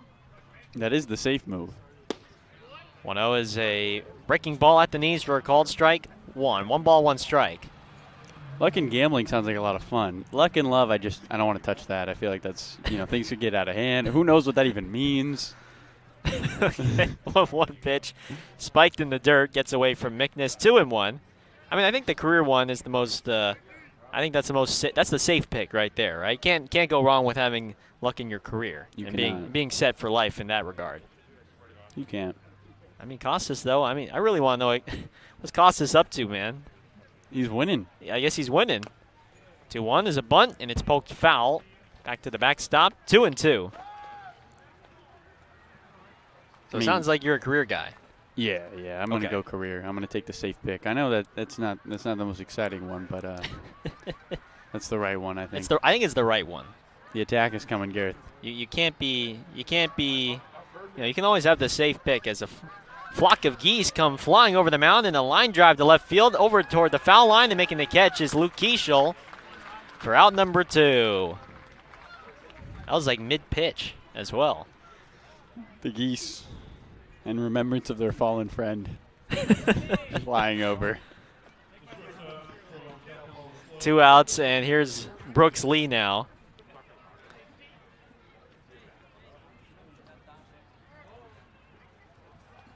How about this performance by Hayden Thomas, though? I mean, 1 hit with 2 outs in the top of the 6th inning.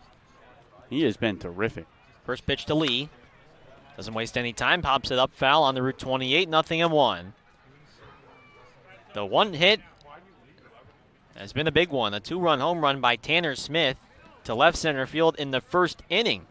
But since then, since that home run, Thomas has only allowed 1 base runner yet, as the 0-1 is a fastball on the outside corner. Strike 2 called. 0-2 to Brooks Lee.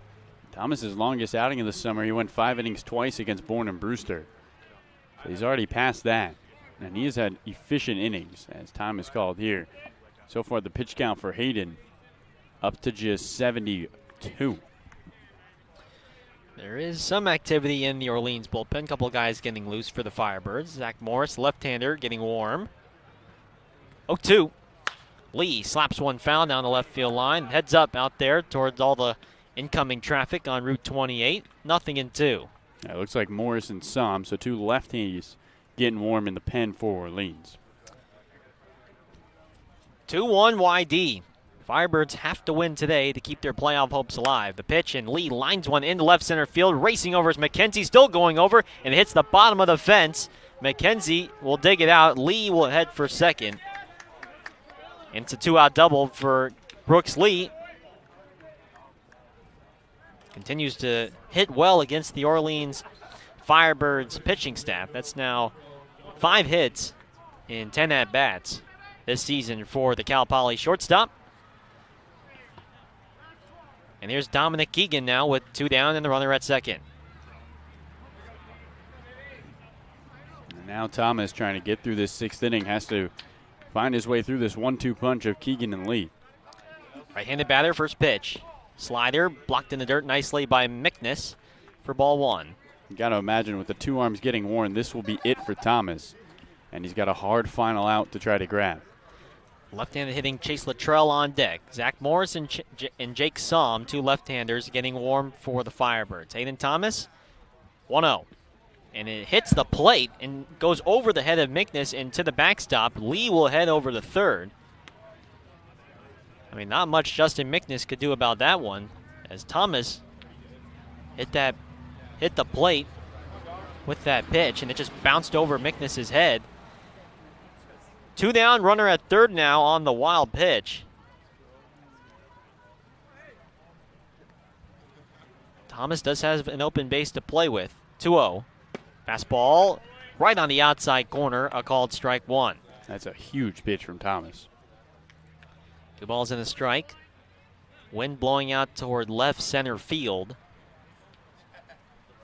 Still some very dark clouds up in the sky here at Eldridge Park. No rain though. 2-1. Keegan takes up high. 3-1 now.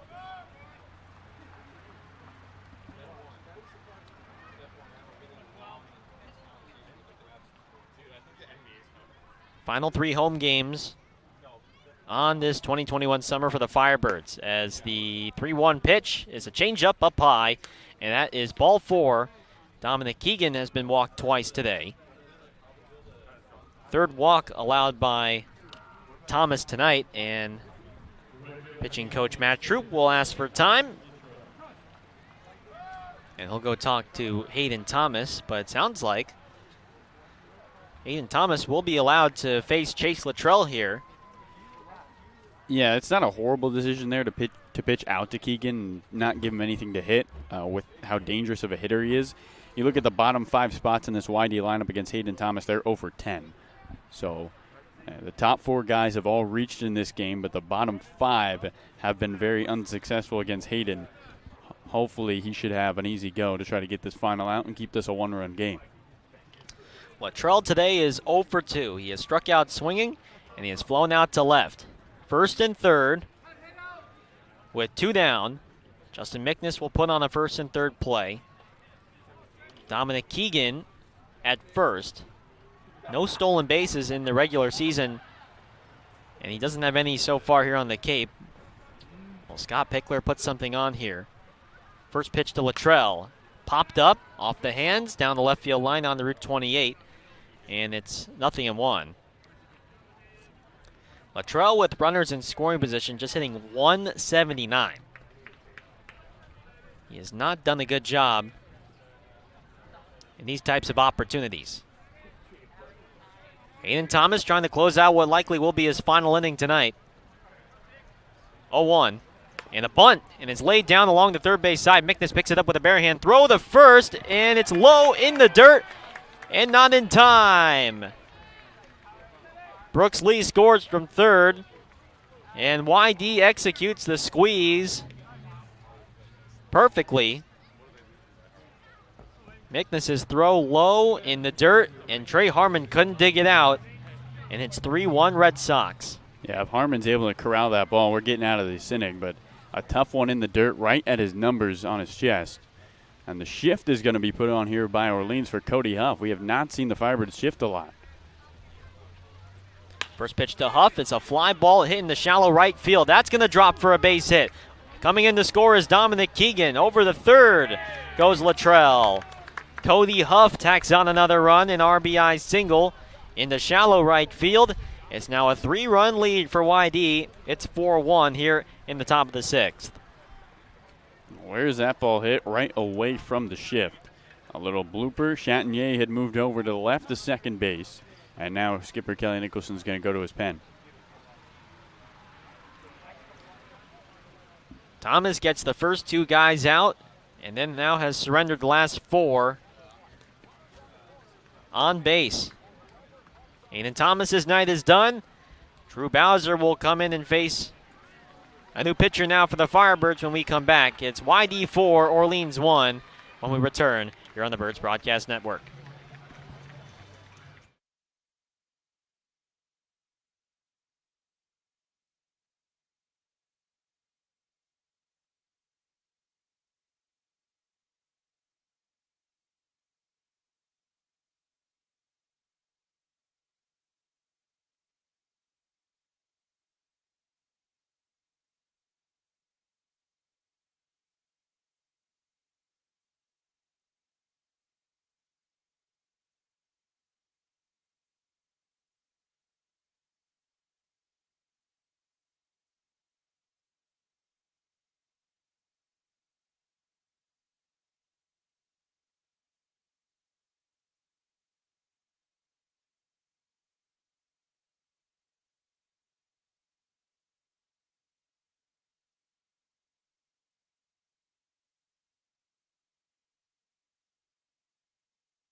Hayden Thomas's night is done for the Firebirds. The right-hander from Texas A&M Corpus Christi goes 5 2/3 innings, allows 3 hits, 3 walks, and 3 strikeouts, 4 runs, 2 of them earned.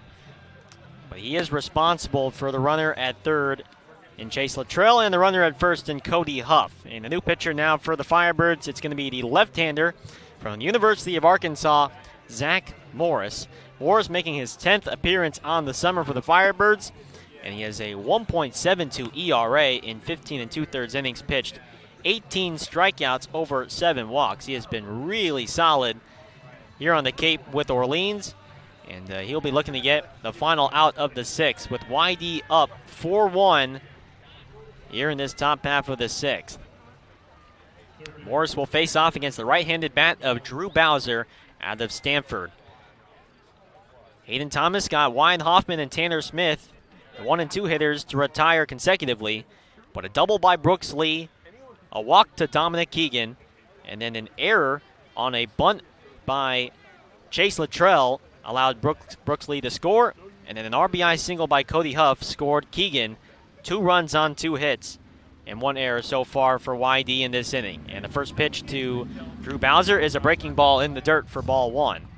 1 ball and no strikes. Bowser today 0 for 2 with a couple of ground outs.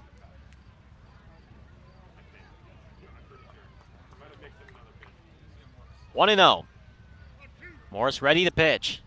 And a fastball that runs away. Ball 2, 2-0. Zach Morris against right-handed hitters. Opponents are hitting right-handed hitters hitting .292 against the left-hander from Arkansas. And a 2-0 pitch. Off the end of the bat and fouled off toward the Orleans on deck circle. 2-1.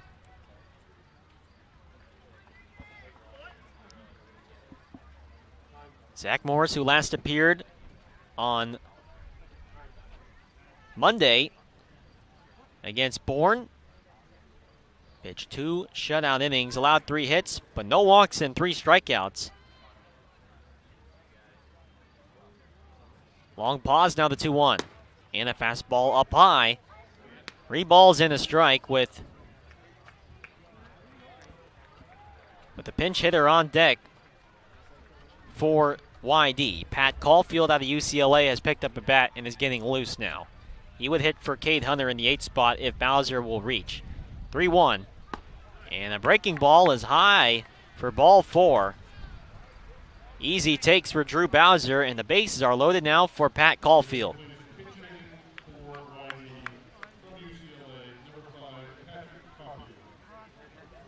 So Caulfield will hit. First guy off the bench for Scott Pickler and the Red Sox. He will hit for Cade Hunter, and a pinch runner here for Drew Bowser. Zach Liu out of Cal State Fullerton is now the pinch runner at first. So Luttrell at third, Huff at second, Liu at first, and here's Caulfield out of UCLA. Bases loaded, 2 down. YD up by 3, 4-1, first pitch. And a swing and a miss on a 91-mile-an-hour heater.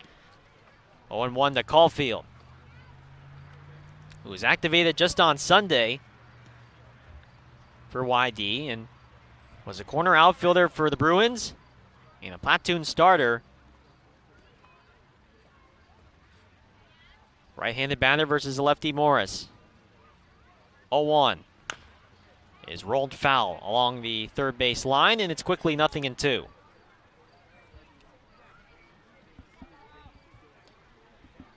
Caulfield lost playing time this year compared to 2020 when he started 10 of 13 games for the Bruins in the COVID season.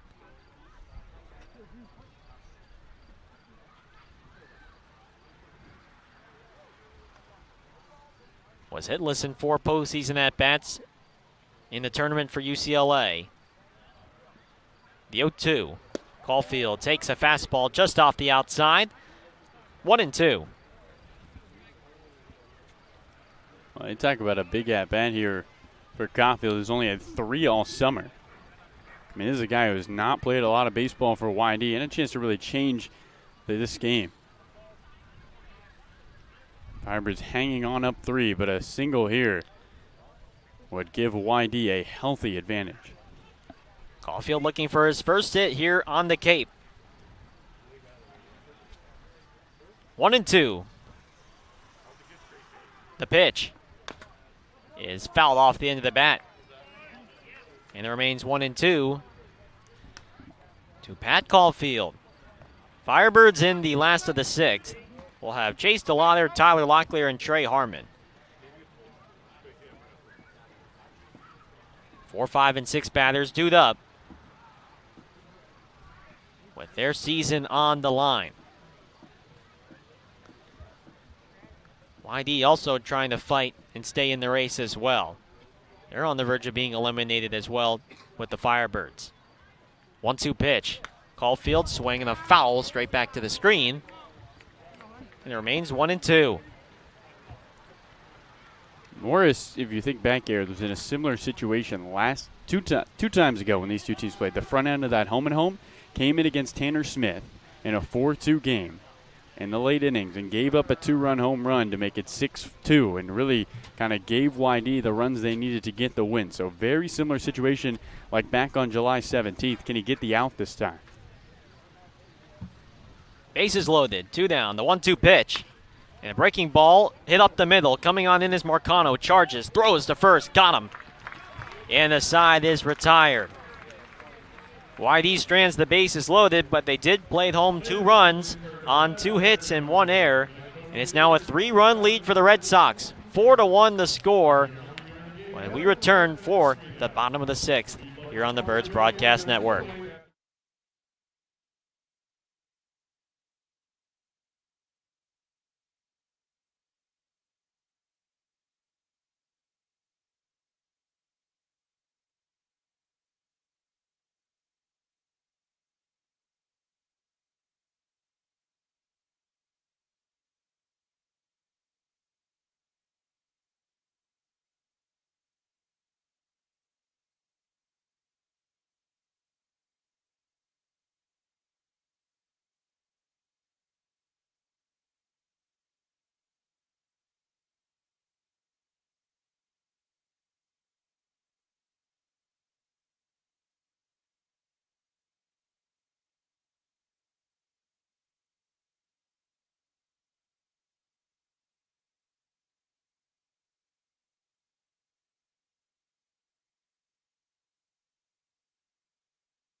Back here on the Birds Broadcast Network, Gareth Kwok alongside Carlo Jimenez and our sideline reporter Noah Searson. Last of the 6th, Jarrett Lyon still in this ball game. The right-hander from George Mason has thrown 5 innings of 1-run ball, and the first pitch to Chase DeLauder is outside for ball 1. Lyon's no stranger to going deep into games. He's pitched at least 6 innings in 8 of his 12 starts with George Mason in the spring. As the 1-0 fastball outside, 2-0. He also threw at least 105 pitches in 7 of his 12 starts. So this is a guy who can eat up innings and pitches. 2-0 pitch. DeLauder takes a slider. High and outside, 3-0. DeLauder, Locklear, and Harmon. 4, 5, and 6 bats dewed up with Orleans down 3 in the must-win ball game, 3-0. DeLauder takes a fastball outside for ball 4, and the leadoff man aboard for Orleans to begin the bottom of the 6th. Maybe that's why Chase was swinging at the first pitch he saw in his at-bat in the 2nd and the 4th. I mean, there he doesn't swing, and Lyons gives him nothing to swing at. And he takes a walk, and now can the Bash Bros jolt this offense alive, trailing 4-1. Here's Tyler Locklear now. First pitch is a breaking ball low. 1 ball, no strikes.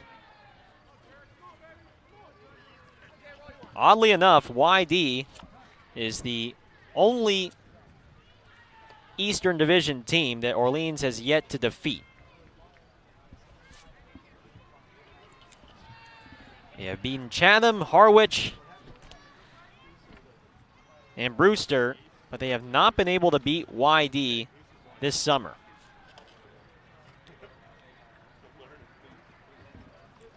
As time is called, and Cody Huff and Brooks Lee will go out and talk to Jarrett Lyons.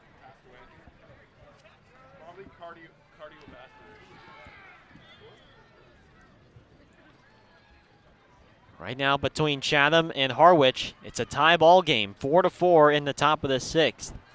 Firebirds fans hoping the Anglers can pull off the victory as the 1-0 is a changeup at the knees for a called strike 1-1.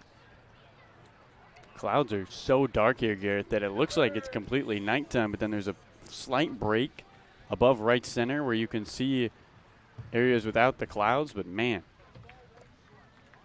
1-1. Broken bat. Little pop-up fielded on a hop by Hoffman. Goes to second for 1. The turn to first. Not in time.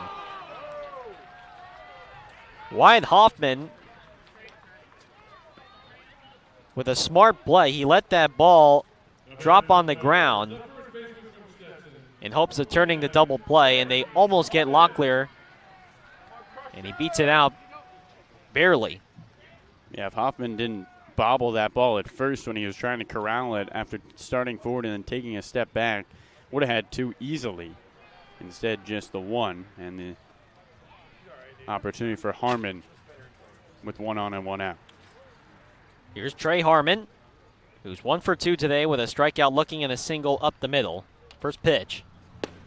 Takes a slider on the outside corner. Strike 1 called. 0-1 to Trey Harmon. 4 runs on 3 hits, no errors for YD. 1 run on 3 hits, 1 error for Orleans. 0-1.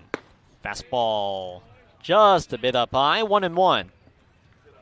Now is the 91st pitch of the night for Jared Lyons. And nobody actively throwing right now in the YD bullpen. Locklear with his lead at first. And the pitch. Harmon, line drive into left field, going back and making the catch. And is Tanner Smith, the left fielder. Sinking line drive that Smith is able to grab, and there's 2 down. For now, Jeff Costello, the rising senior from Northeastern. Yeah, and 1 defensive substitution for the YD Red Sox. Zach Liu is at third for Drew Bowser. Other than that, everybody remains where they are. So Liu in the game at third, and now Costello, right-handed bat. First pitch is a changeup in there for a called strike 1.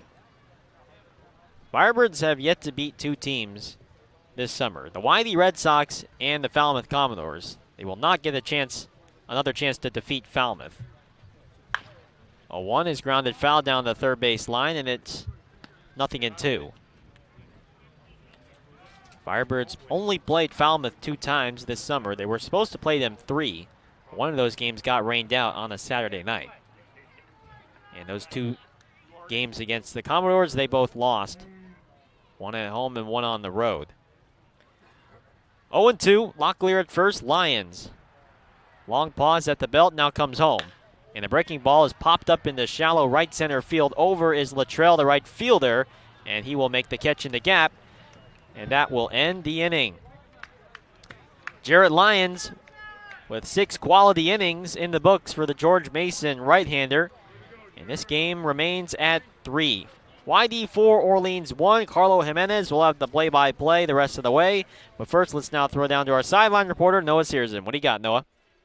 Yeah, appreciate it, Gareth. So not necessarily the hottest game for the Firebirds tonight, but that's not to say they don't have a shot, thanks in part to a lot of talent on the field. And in talking to some of these guys, prior just a couple weeks back, a big thing that's played into their performance on here is, of course, improving on their baseball abilities, but also making them more marketable for potential sponsorship deals thanks to name, image, and likeness, which, of course, became a thing July 1st. And one of the guys I talked to about it was Peyton Chatinier, who said he was sitting back on it a little bit, kind of waiting on something good. But one kind of cool idea he had was starting his own podcast. We've seen, a lot of professional athletes starting to do it.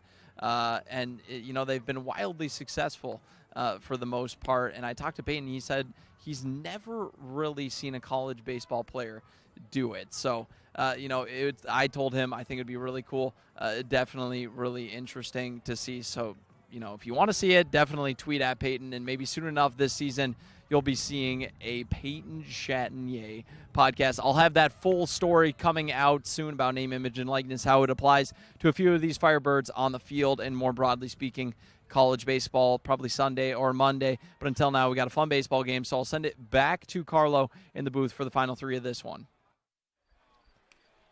All right, appreciate it as always, Noah. A Peyton Chatinier podcast, Garrett. What's he going to call it, the PC pod? Oh, that's a good one. I didn't just throw an idea out there, right? Well, you did. Tyler Williams, the right-handed batter, swings and misses at the first pitch. That gets us going for the 7th inning. Visitor half of the 7th, YD with a 4-1 lead, picking up 2 runs in the 6th as they look to beat the Firebirds for the 4th time this summer. 3 wins, 2 ties. The 0-1 skips into the glove of Justin Mickness in the count 1-1 strike. Williams was the only batter not to come up in that 6th inning, as the 9-hole hitter leads things off. 1-1 from Morris. And a swing and a foul onto the hill for a souvenir. And the count 1-2 strikes. I'll tell you one thing, a Peyton Chatinier podcast, I'd subscribe. I'd listen. Can you imagine the guests that he could bring on for that podcast? List is endless. Morris kicks 1-2. Swing and a miss. Tyler Williams strikes out. First strikeout for Zach Morris. And there's one away in the top of the 7th inning. I mean, he's got basically any SEC guy that he can grab. I mean, that's a baseball heaven if you're an SEC fan. And it's going to be interesting how all this stuff plays out. NIL. Saw already some headliners making a lot of money. Here's the first pitch to the right-handed batter, Wyatt Hoffman. He takes one upstairs. 1 ball and no strikes. Man, the one that comes to mind for me, Bryce Young, quarterback at Alabama, who's yet to start a game, signed reportedly $800,000 of endorsements already. 1-0. Swinging a ground ball down the third base line, foul. 1 ball, 1 strike. And college players talked about, hey, we should get paid. Bryce Young, he's in his bag. Well, it's fun to see some of these guys on this Orleans team. We got some junk brands and some jaw bats, sponsorships already in deals. 1-1, swing and a miss at a big curveball. 1 ball and 2 strikes to Hoffman.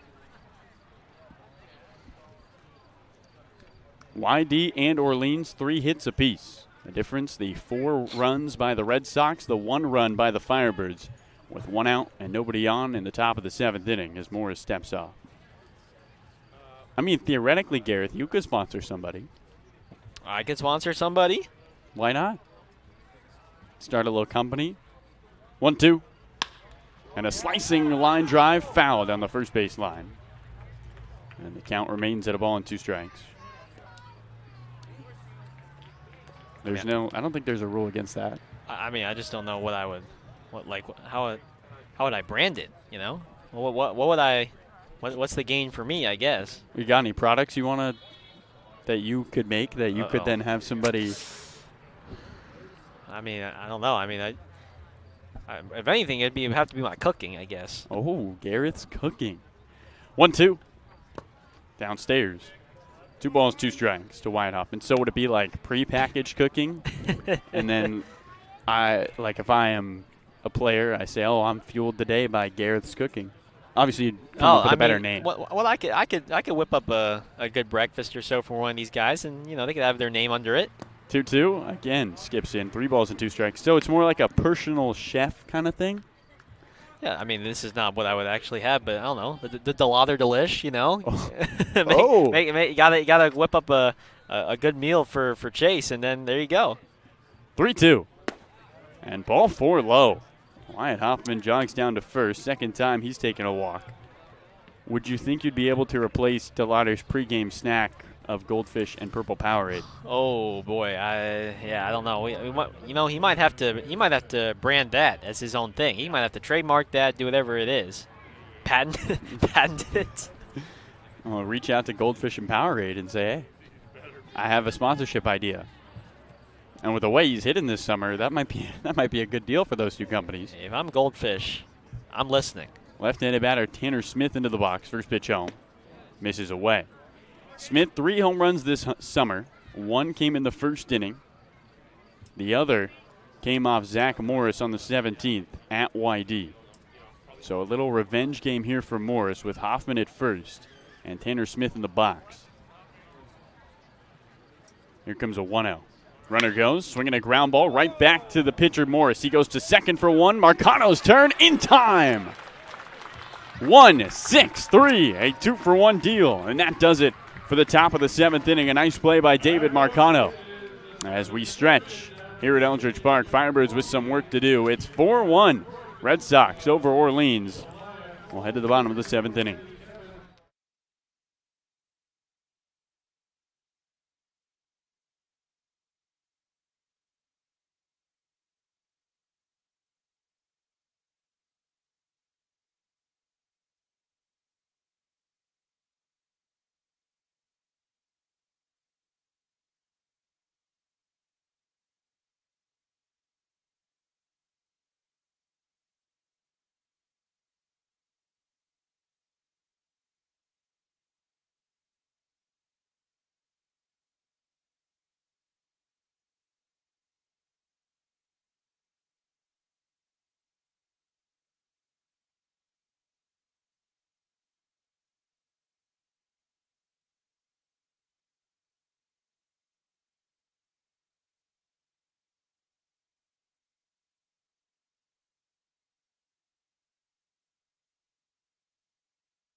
Take Me Out to the Ball Game has been sung, and we are back here on the Birds Broadcast Network. Bottom of the 7th inning, 4-1 YD over Orleans. A Harwich win would mean the loser of this game is eliminated from playoff contention, and right now the Firebirds with a hill to climb, down 3. New pitcher on the mound for the first time today after Jared Lyons is terrific, going 6 innings, allowing 1 run and just 3 hits while striking out 4. He gives way to Eli Morse of the University of Portland. Gareth, what can Orleans hitters expect from Eli Morse? Yeah, Eli Morse going to come at you from a 3/4 arm slide. He's got a real funky delivery. Kind of points his glove out into the sky as he's about to release the baseball, and it's a little herky-jerky. But what you're going to see is a fastball that will run around the high 80s, low 90s. Will run 89 to 90 with a big, slow curveball, slider, and changeup. He has all 4 pitches, but really primarily likes to use that fastball, slider, and changeup, especially to left-handed hitters. So it'll be the right-handed batter Marcano out of the 8 spot to face Eli Morse.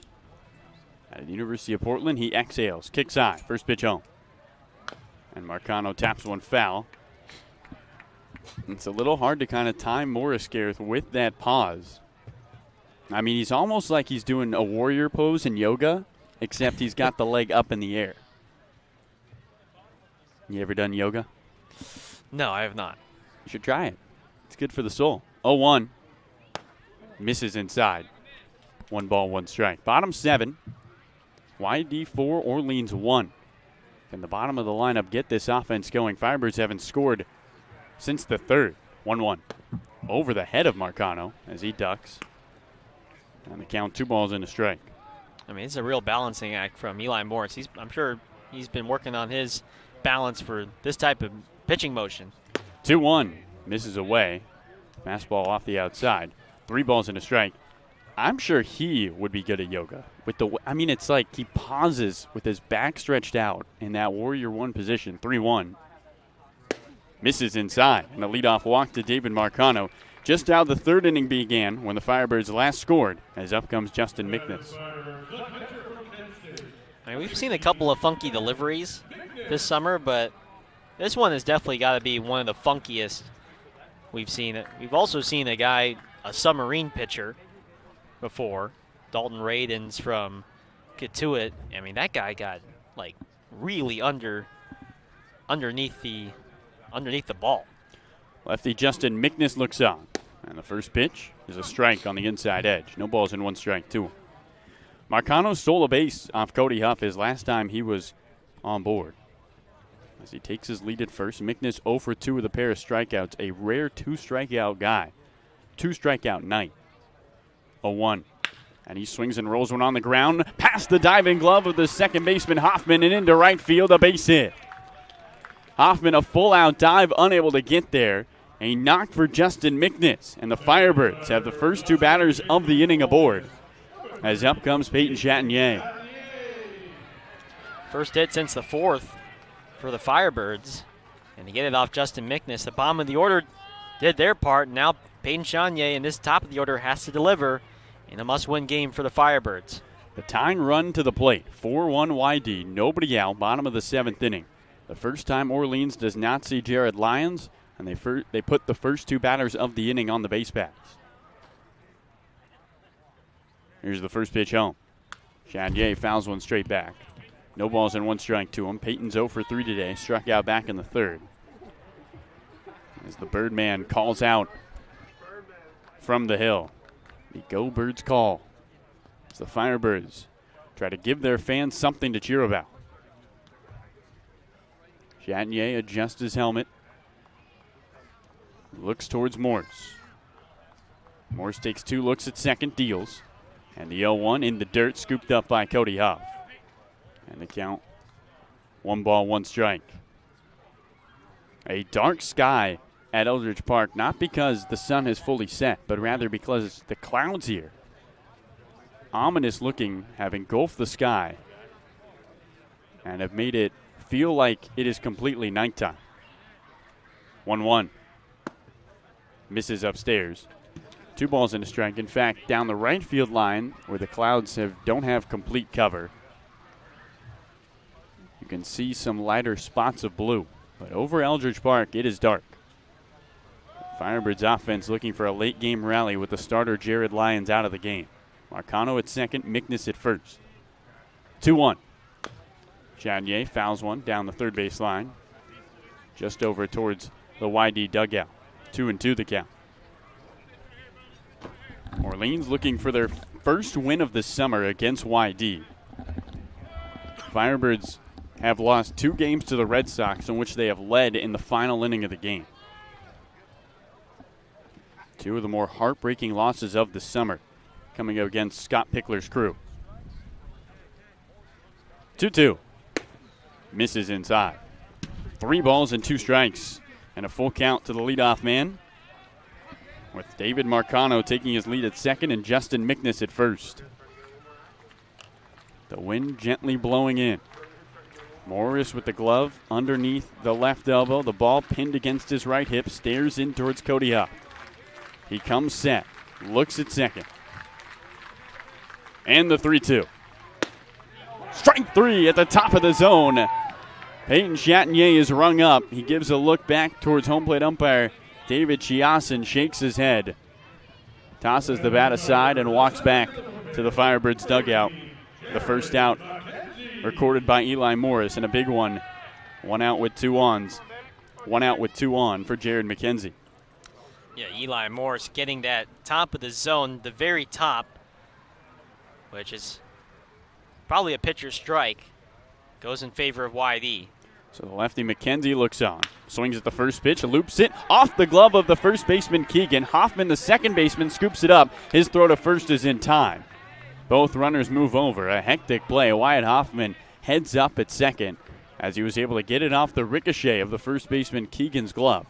And now 2 in scoring position with 2 out for Luke Keishol. Yeah, that's a heck of a play by Hoffman to be alert, because Dominic Keegan I mean, after that ball went off the tip of his glove, he was thinking, that's base hit, but Hoffman there to back it up, and they get McKenzie, and that changes everything now. Right-handed batter, Keishel looks on with Marcano at third, Mickness at second. First pitch home. Low and away, 1 ball and no strikes. Keishel 0 for his last 9, going back to yesterday's 0 for 6 game. Still looking for a first hit today. His 11-game hitting streak ending yesterday. Can he start a new one tonight? 1-0. And he swings and ropes one right at the second baseman, Hoffman, who takes 1 step forward and makes the catch. A leadoff walk and a single, but the Firebirds strand them both. They bring the tying run to the plate 3 times and are unable to bring a run home. It's still 4-1 YD. We'll head to the 8th here on the Birds Broadcast Network. Eli Morris able to work out of the jam.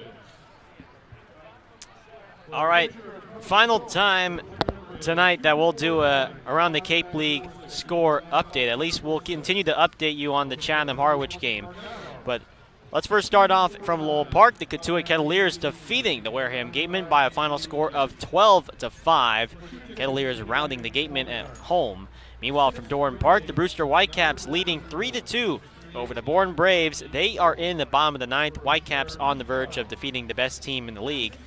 Meanwhile, from McKeon Park in Hyannis, the Falmouth Commodores leading 13-6 over Hyannis. They are also in the top of the 9th.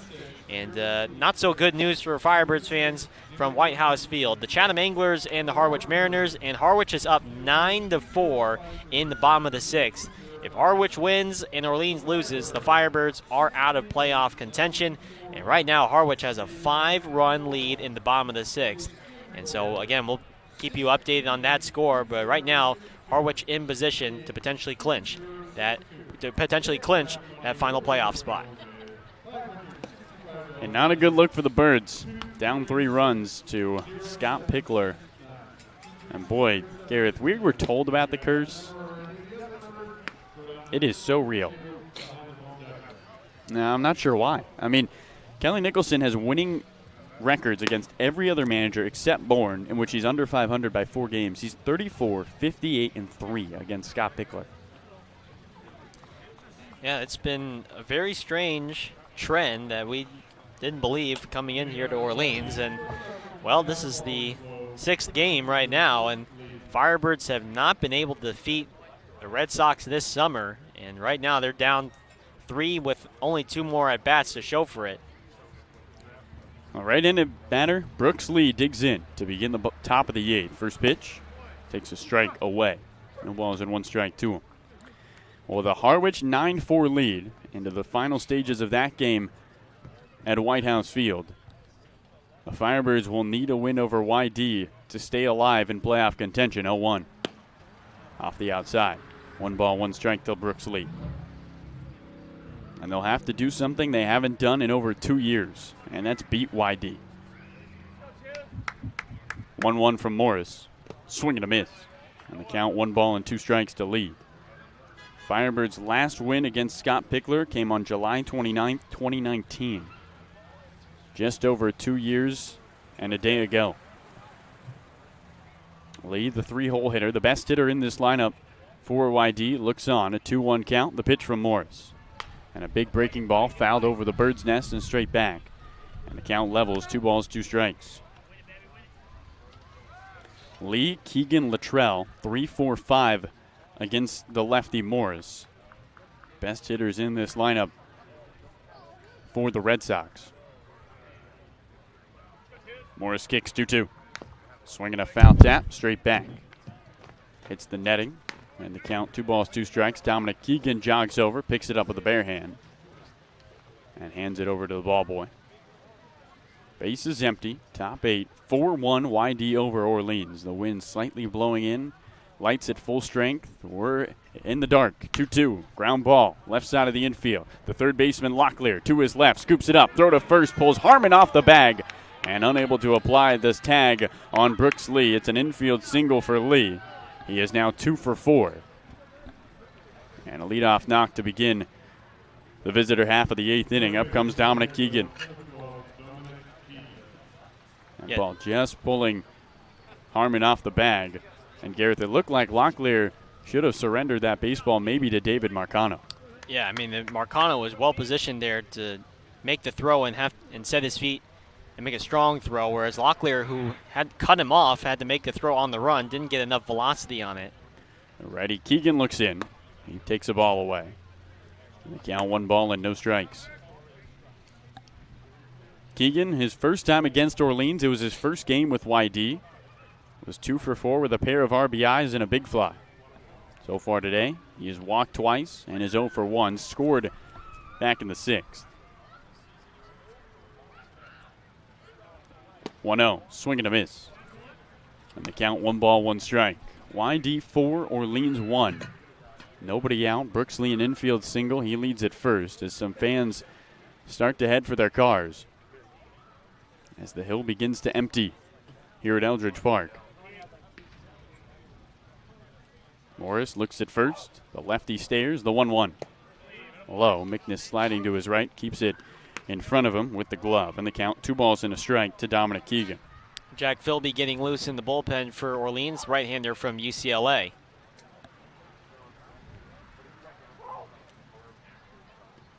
Keegan eyes Morris. Trying to break this one open. 2-1. Upstairs. 3 balls and a strike to Keegan. The dangerous cleanup hitter from Vanderbilt.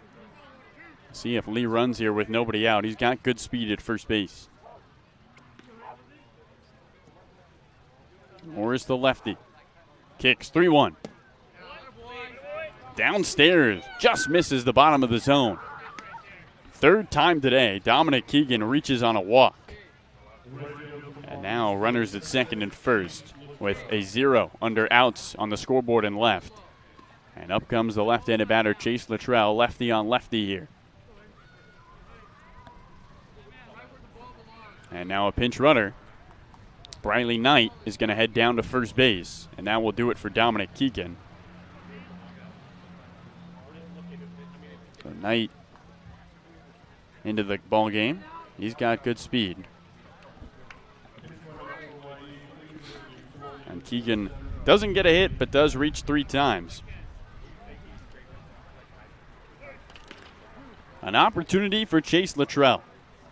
Brooks Lee at second, Briley Knight at first. Lee in a deep squat, stretching out the legs. As Chase Luttrell, who picked up an RBI single his last time up, looks towards Zach Morris. Firebirds' postseason hopes looks like they're on the line here at home. First pitch. Misses way up and inside.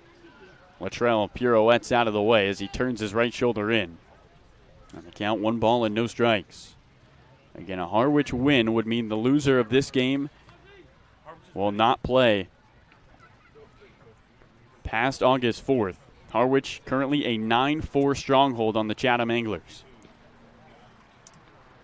Morris takes 2 looks at second. 1-0. Up and away. 2 balls and no strikes. And now Mickness wants to go talk to his lefty. And Gareth, for the Firebirds, could not face a worse team to try to get that much-needed win. 0-3-2 against YD. And the Firebirds, with Kelly Nicholson versus Scott Pickler, a sub-400 winning percentage. Yeah, the YD has had Orleans' number all summer long. And even when YD doesn't seem to pitch all that well, the bats seem to really wake up at the end of the game. But tonight it's been all pitching that has shut down this Firebirds team. You have to give them credit. Just 4 hits, but 4 runs to show for it for YD. 2-0. And a swing and a pop-up straight back over our heads onto Route 28. And into some private property in the count. 2 balls and a strike to Chase Luttrell. Luttrell hits just 182 against left-handed pitching. At 40 points lower than his 221 average. Lee at second after his infield single. Briley Knight at first, representing Dominic Keegan after he walked. 2-1. And a bunt, and it's popped up into foul territory. Mickness running over, makes the play. A little bloop bunt down the first base line, and the catcher Mickness able to track it down. And a big first out here in the top of the 8th as up comes Cody Huff. That's where that conditioning comes into play. Justin Mickness sheds the catcher's mask, has to locate the ball, which can be so tough for catchers, especially on a bunt attempt where you're already focused on trying to get that ball. That's if it's laid down on the ground, but this time it gets popped up along halfway up first base, and Mickness able to snag that before it hits the ground. So Huff, the right-handed batter, looks on with Lee at second, Knight at first. 4-1, the lead for YD with 1 out in the top of the 8th. Morris deals home. And a swing and a foul down the right field line as Mickness picks it up to the right of the chalk. And the count, no balls and 1 strike. Cody Huff picked up an RBI single back in the 6th. It was just his 2nd hit all summer with runners on base. Before that, 1 for 14. Now he's 2 for 50.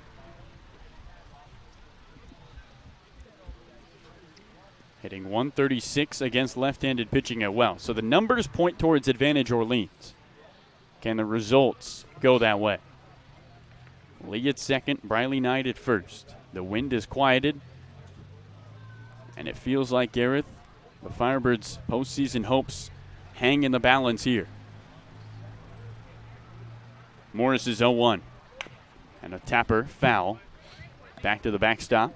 Bat boy Wesley pops up out of his seat, picks it up with a bare hand, and jogs back behind the screen. And no balls and 2 strikes here to Cody Huff, the catcher out of Stanford.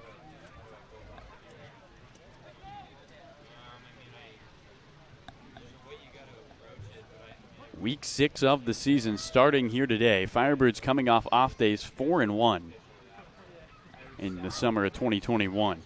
It's been a different story for YD, 0-2. In the dirt, Mickness to his right, blocks it, throw on to second, and Chatinier, the second baseman, keeps it in front of him. He just drops to a knee. Doesn't apply the tag to Brooksley. And the count, a ball and 2 strikes. Firebirds in the shift for Cody Huff, something they haven't done all summer, Garrett. Chatinier to the left of second base, David Marcano in the hole, and Tyler Locklear hugging the third base line. But this is a rarity for this Orleans team. They have played straight up pretty much the entire season. 2 on, 1 out, 4-1 YD here in the top of the 8th. Morris is 1-2. Check swing. Did he go? No. Ball misses away, and the count 2 balls and 2 strikes to Cody Huff.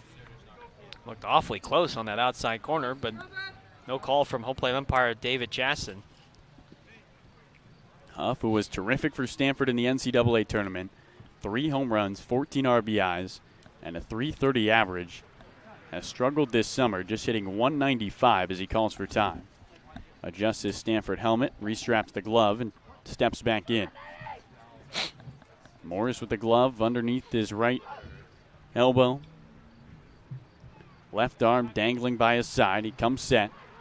Stares down Brooks Lee. Looks in. 2-2. Just misses away. Fastball, 92 behind it. And the full count to Cody Huff with 2 on and 1 out. 3 balls and 2 strikes. The lights are on. What started as a beautiful night for the Firebirds, the pressure has increased with Harwich's advantage over Chatham. A must-win game. 3-2. Swinging a big chopper towards short. Locklear, the third baseman, steps in front of it, goes to second for 1. Briley Knight is retired. On to third goes Brooks Lee. And it's first is Cody Huff on the fielder's choice. And now Zach Liu, who came in to pinch run for Drew Bowser back in the 6th, will pinch hit here in the 8th with runners at the corners and 2 away.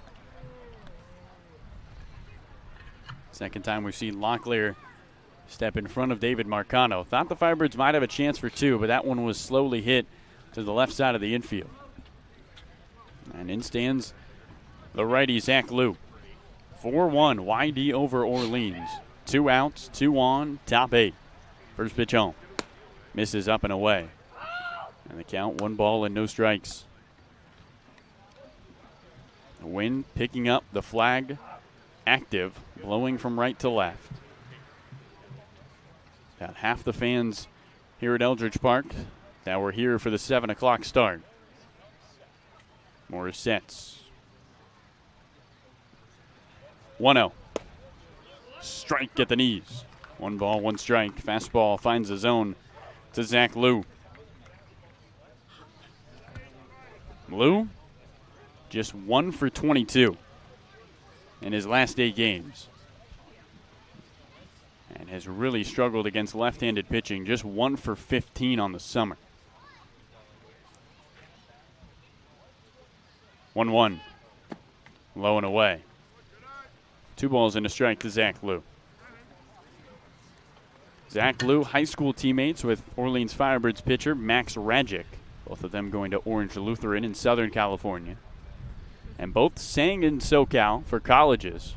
Liu going to Cal State Fullerton, Rajic at UCLA. And all the way here on the East Coast, playing in the Cape. 2-1. Swing and a miss. Morris, a strike away from getting out of the inning with no damage done. 2 balls, 2 strikes. Yeah, we saw Liu and Rajic talk to each other before the game today, and a lot of SoCal representation here on the Cape. A hotbed for baseball.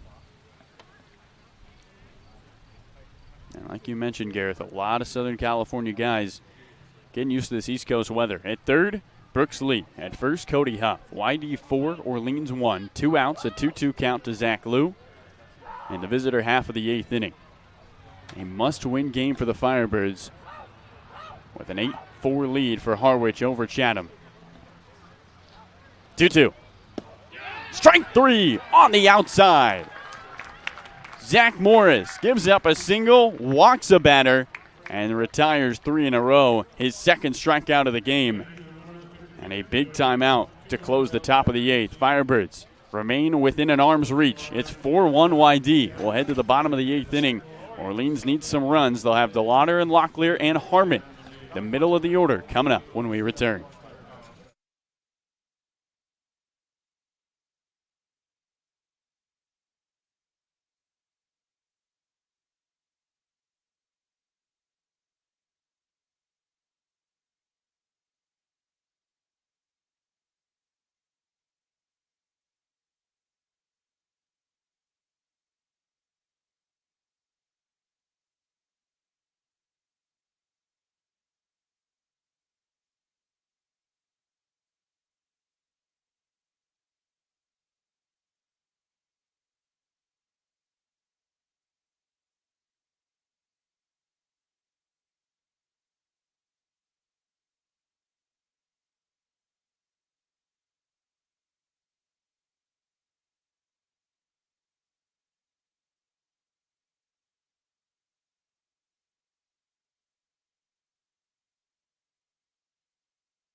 Welcome back to the Birds Broadcast Network. Carlo Jimenez alongside my good friend Gareth Kwok, our producer Matt Schenfeld. Our sideline reporter Noah Searson is becoming do or die for the Orleans Firebirds. With a Harwich 8-4 lead over Chatham, the Firebirds would need a win if that score holds. First pitch to lefty DeLauder, and he swings and lifts one in the air and to the left. This will stay in the park for the left fielder Tanner Smith. He moves to his right, pitches a tent, makes the catch. And there's one away. So the most dangerous hitter in the lineup retired for the 3rd time today on 1 pitch. And in stands the right-handed batter Tyler Locklear, who's 1 for 3 with a single today.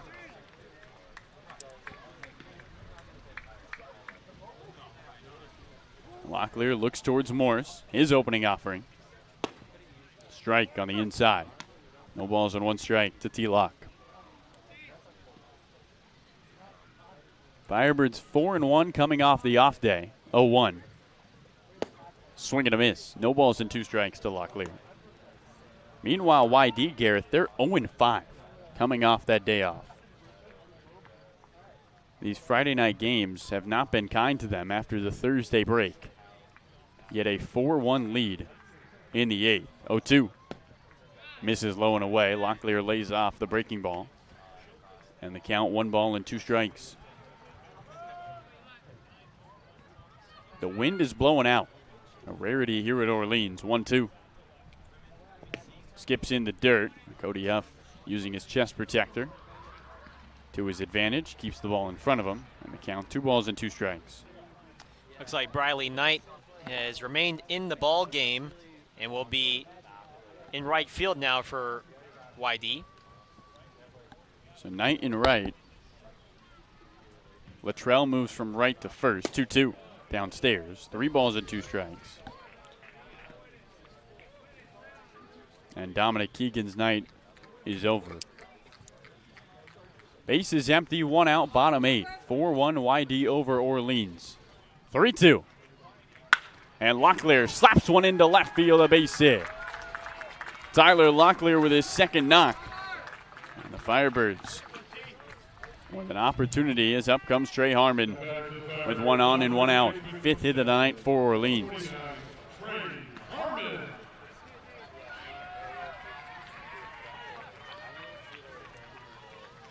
Harmon is 1 for 3 as well. He's singled back in the 4th. Morris looks in, another righty-on-righty matchup.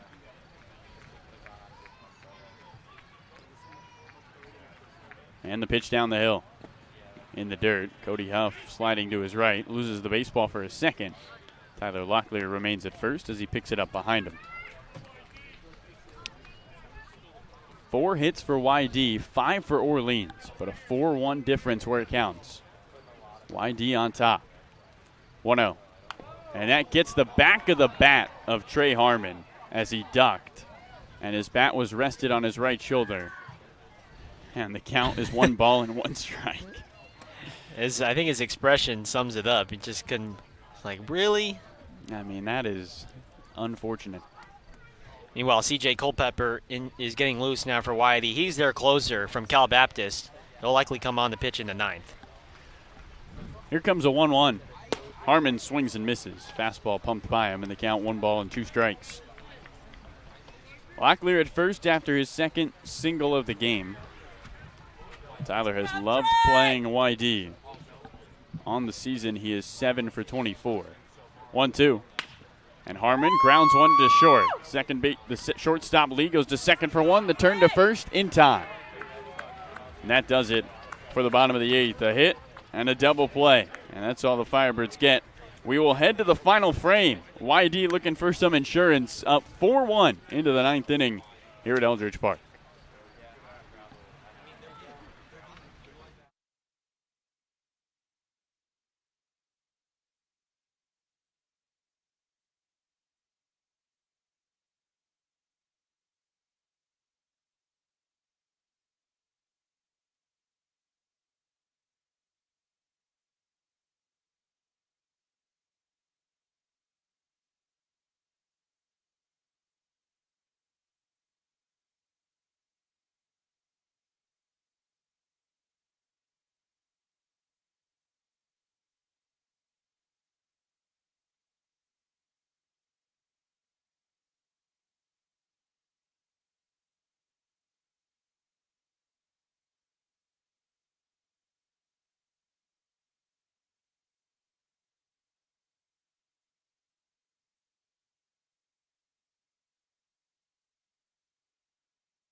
Welcome back to Eldridge Park. Carlo Jimenez alongside my good friend Gareth Kwok.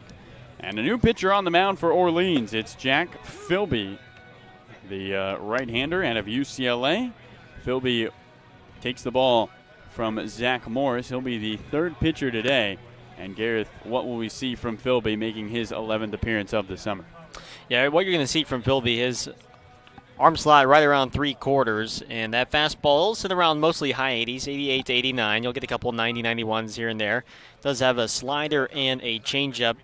He likes to use two mostly right-handed hitters with that slider, but he's mostly just that 3-pitch guy, and you can really see any of those breaking balls come at any time. A pitch hitter for the Red Sox. First pitch home. And a strike on the outside. And the count, no balls and 1 strike. Looks like it is Crew Robinson, the left-handed hitter. Here comes an 0-1. Robinson swing and a miss. In the count, no balls, 2 strikes. Thought we were going to have UCLA on UCLA with Caulfield. Instead, Robinson, UCSD, digging in. No balls and 2 strikes quickly to him. Philby stares on. Likes the sign from Mickness. Here comes an 0-2. It's big swing and a miss. 3 pitches and a strikeout for Jack Philby. A good start to his 9th inning. First strikeout of the game. And another pinch hitter comes up. Daniel Rivera, the newest YD Red Sox out of Southern New Hampshire University, where Jeff Bramwell goes to school. Right-handed batter digs in. He's hitting for Tyler Williams. First pitch to the righty. Strike at the knees. Philby, 4 pitches, 4 strikes. No balls and 1 strike. This is a great sign for Philby. In his last outing against Bourne, went 1 inning, gave up 4 earned runs. 0-1 up high. 1 ball, 1 strike. Were the only 4 earned runs given up in that 10-5 win by Orleans. Philby struck out the side in that outing. 1-1. And a swing and a slicing line drive into right field. Costello diving, coming in. It gets by him. Costello's going to have to turn around. Onto second goes Daniel Rivera. And the newest YD Red Sox picks up his 2nd hit of the summer. It's a 1-out double in the top of the 9th. And up comes Wyatt Hoffman, the leadoff man, with a runner in scoring position. Yeah, it looked like for a second Costello got caught in between whether he wanted to play that ball on the hop or if he wanted to go dive after it. And at the very last second, he went and dove. And by the time he was made up his mind, it was too late. That ball landed out in front clearly.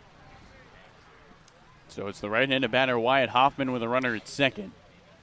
Philby's first pitch home. Big curveball at the bottom of the zone for a strike.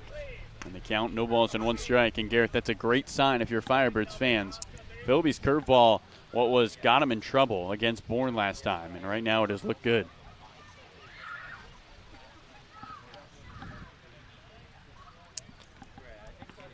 And the 0-1. And a swing and a pop-up on the infield over towards second base. Second baseman Chatinier starts back, comes forward, and he makes the catch for out number 2 at the top of the 9th.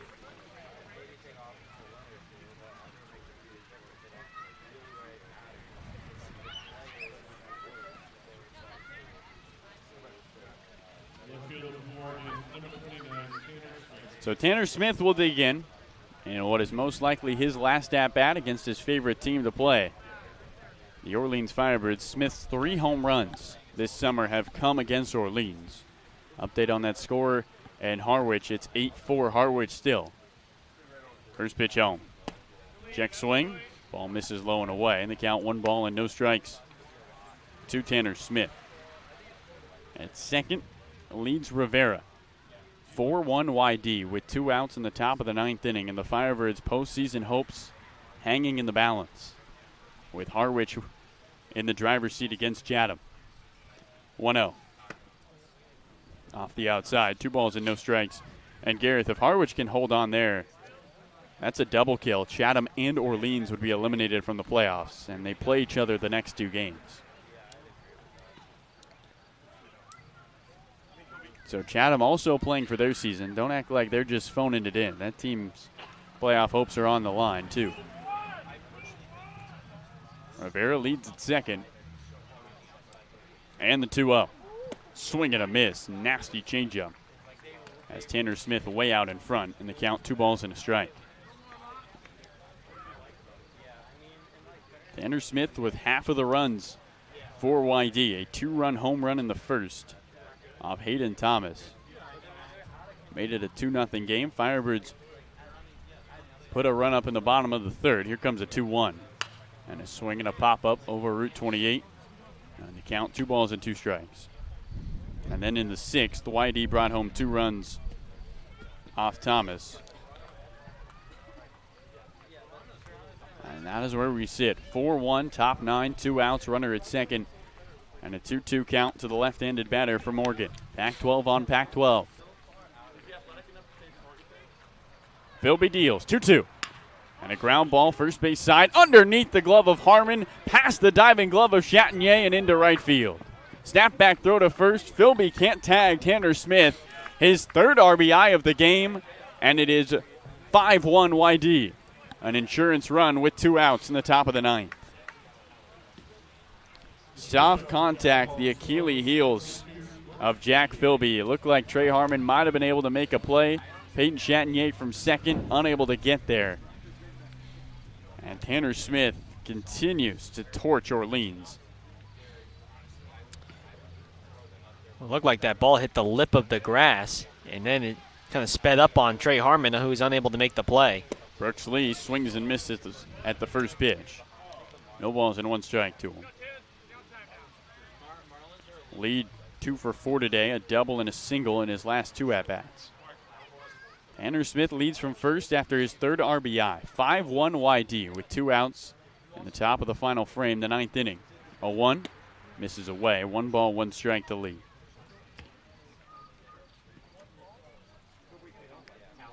And a run that hurts. A steep hill to climb for the Firebirds here at Eldridge Park. Philby stares in, working from the right side of the rubber. He sets with the open stance. 1-1. And a line drive into right. Another base hit. Brooks Lee's 3rd of the night. Holding at second is Tanner Smith. Lee is 3 for 5, and in stands Briley Knight with a 2 on and 2 out in the top of the 9th inning.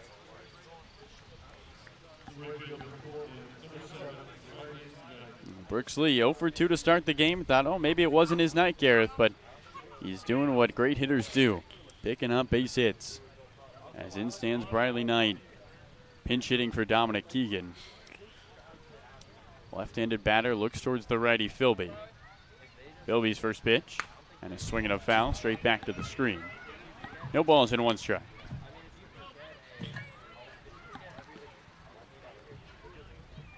Briley Knight's had an up and down summer for YD. A 147 average with 3 doubles of his 10 hits in 2021. 0-1. And he rolls one to first. Harmon drops to a knee. The first baseman picks it up on the backhand, flips to the covering Philby. And that will do it. 3 hits, 1 run, 1 left, 2 left on. And it's YD 5, Orleans 1 in the top of the 9th inning. The YD Red Sox add to their advantage. And for the Firebirds, their postseason hopes are pretty much on the line into the final frame. We'll step aside and come right back here on the Birds Broadcast Network.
Welcome back to the Birds Broadcast Network, to the bottom of the 9th inning, and the Firebirds need some runs to keep their playoff hopes alive. Currently, scoreboard watching, Harwich with an 8-4 lead over Chatham. That game in the late innings at White House Field. A Harwich win, an Orleans loss, and no playoffs for the Firebirds. 5-1 YD, bottom of the 9th inning. And a new pitcher on the mound, it's the righty Owen Stevenson, who was just activated for YD. Out of San Francisco, California, went to Sacred Heart Cathedral in the WCAL. And he will begin his YD career by facing off against the right-handed batter, Jeff Costello. It'll be Costello, Marcano, Mickness, 7-8-9. First pitch. Low. And the count, 1 ball and no strikes.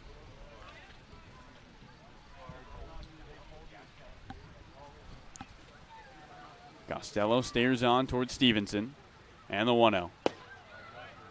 Strike 2. Strike 1 on the outside edge. 1 ball, 1 strike. And right now, bottom of the 8th, Harwich up 8-4 still over Chatham. And so again, if Harwich hangs on and Orleans loses, Orleans is out of playoff contention. 1-1. Big hack by Costello. He misses everything. In the count, 1 ball and 2 strikes. YD adding a run in the top of the 9th inning. They lead 5-1 as the wind picks up here at Eldridge. 1-2. And a swing and a foul straight back. And the count remains a ball and 2 strikes. Owen Stevenson in his spring 2021 season with USF, a 7.36 ERA in 25 2/3, was a middle reliever for the Dons of San Francisco. 1-2. Breaking ball misses low. Cody Huff holding for a second longer. He doesn't agree. And the count, 2 balls, 2 strikes. Owen, 6'3", 195, a local product, staying with his local team. 2-2. And Costello bloops one into right center field, a base hit. Jeff Costello goes down and reaches for that one as the leadoff hitter is aboard in the 9th. And up comes David Marcano. That's a 2-strike hack if I've ever seen one from Jeff Costello. I mean, all upper body. He had no legs in that swing on that breaking ball. But he's able to bloop it over the second baseman, Hoffman, and exactly what Orleans needs to try and come back. Marcano, who's reached twice, the right-handed batter, takes a first pitch ball away. And the count, 1 ball and no strikes. 5-1 YD over Orleans. The Red Sox in the driver's seat. Firebirds need a late game comeback to grab their first win of the summer against YD. Costello at first. Here comes a 1-0. Upstairs, 2 balls and no strikes. Got to imagine, Gareth, for a guy like Stevenson, who's making his first appearance on the Cape, the prestigious Cape League, every pitcher knows this is where you get seen. He's got to be feeling the nerves a little bit. And see if Orleans can use that to their advantage. 2-0. Swing and a miss from Marcano. 2 balls and a strike on that 87-mile-an-hour fastball. Stevenson comes from a family of athletes. His dad played water polo at the University of Arizona.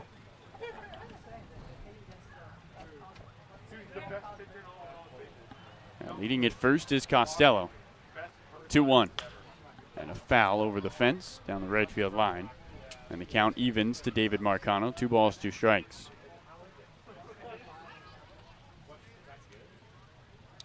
The Firebirds have lost twice to YD after comebacks in the last inning of the game. Can they return the favor here at home? 2-2.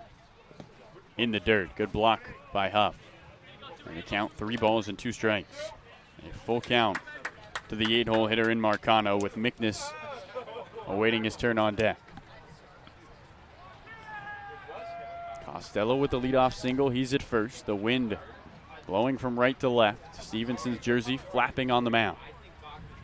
3-2. Swing and a miss. David Marcano chases a high fastball. First out of the inning. And a big one for Stevenson. And there's one away in the top of the 9th. Or in the bottom of the 9th. So in stands Justin Mickness, who singled his last time up. He's 1 for 3 with a pair of strikeouts, one looking and one swinging. Left-handed batter on the righty Stevenson with Costello at first. The pitch. Breaking ball at the top of the zone for a strike. And the count, no balls and 1 strike. Stevenson choosing USF. One of his teammates in the Firebirds dugout, and Luke Keischel said he chose the Dons because they gave him an opportunity. 0-1. Goes underneath the glove of Huff and to the backstop, and on to second goes Costello. And there's a runner in scoring position with 1 out. 5-1 YD, 1 out, bottom 9. But Stevenson said one of the factors that made him want to go there was he wanted to make a difference immediately. He wanted to make an impact. And USF said, hey, we got a spot for you, and you can compete for a starting role right away. And so he made his way from Sacred Heart Cathedral, 1-1, way upstairs. 2 balls and a strike to USF, which, by the way, Gareth, is about a 15-minute walk from USF to Sacred Heart Cathedral, both literally in the city of San Francisco.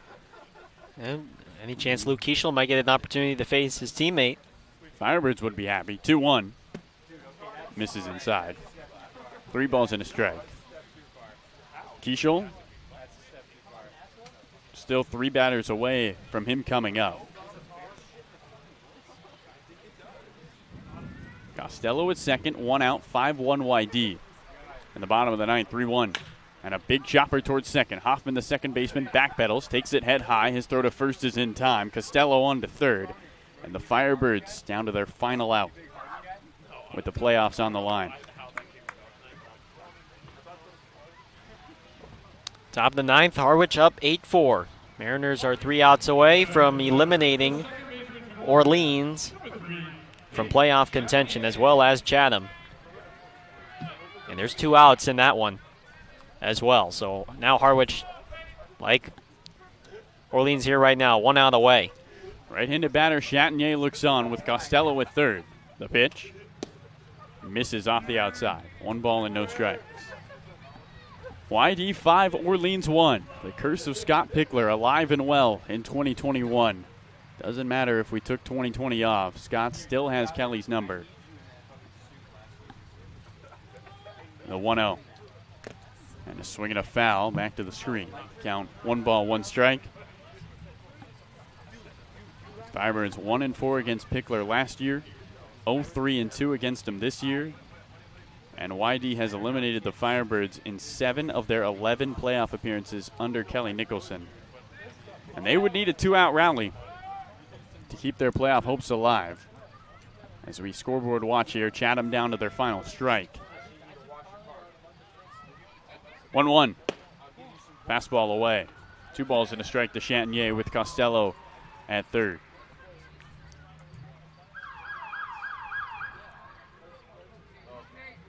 The wind blowing slightly out to left. Few fans remaining here at Eldridge Park with the lights on. And the 2-1. Swing and a miss. And the count, 2 balls, 2 strikes. And Matt Hogan for Chatham has struck out as the final out of this game. Harwich has won 8-4 at White House Field. They've done their part. Orleans now down to their final strike here.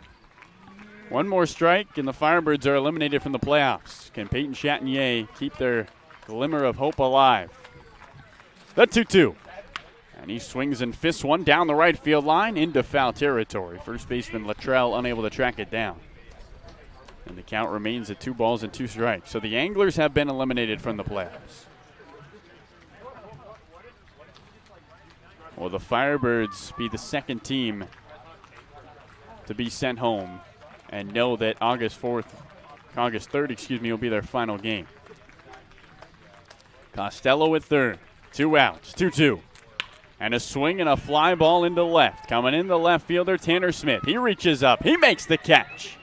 And that does it. The Orleans Firebirds have been eliminated from the 2021 playoffs as Harwich defeats Chatham 8-4. And Orleans falls here at home to YD 5-1 the Firebirds unable to defeat Scott Pickler in the summer of 2021. Well, Gareth, a tough ending against a team that has played the Firebirds tough all season long. And an unfortunate loss for Orleans. A game that goes 2 hours and 40 minutes. And for the Birds, it was a must-win. And they were unable to get the job done.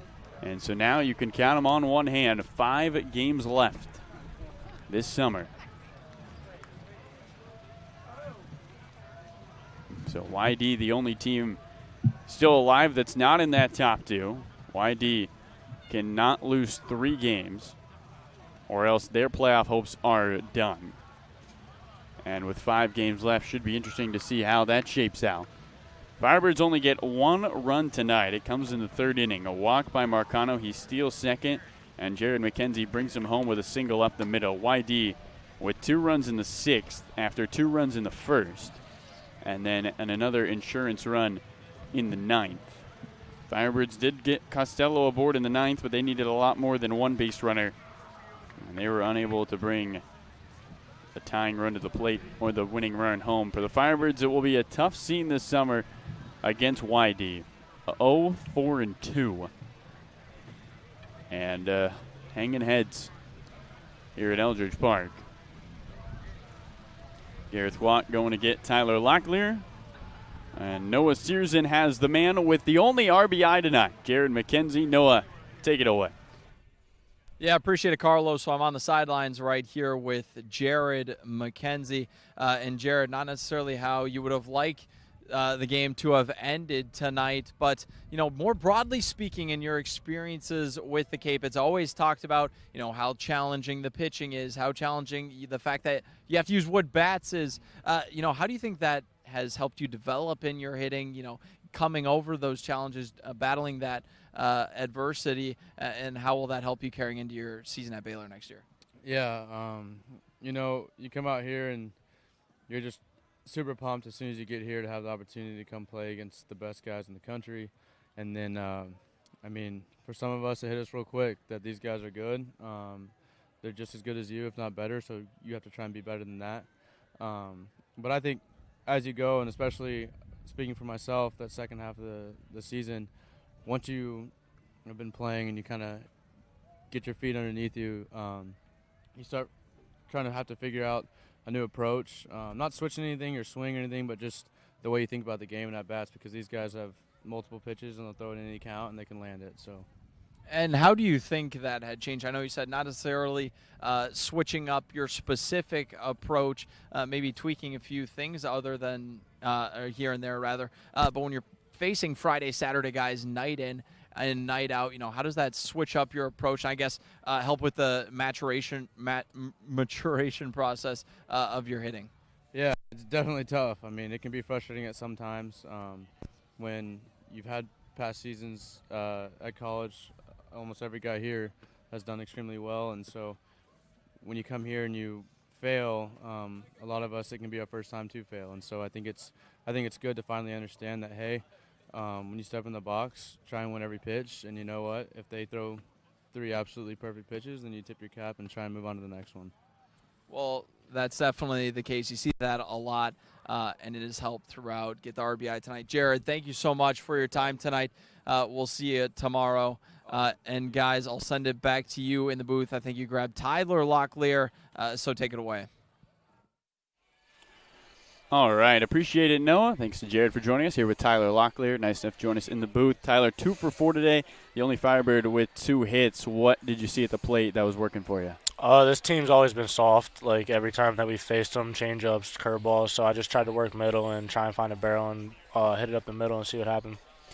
We saw a play back in the 3rd inning. You were on defense. Line drive come out, and you kind of leaped for it like you're jumping onto a box jump. I know you and Chase DeLauder have been doing a lot of work this summer with Alex Simone, the strength coach. Talk about how that's been off the field, working out, and then coming to play games. Alex is a great trainer. He knows what he's talking about, and he's also he was one of us at one point, baseball player, so he knows how our bodies are able to react after working out.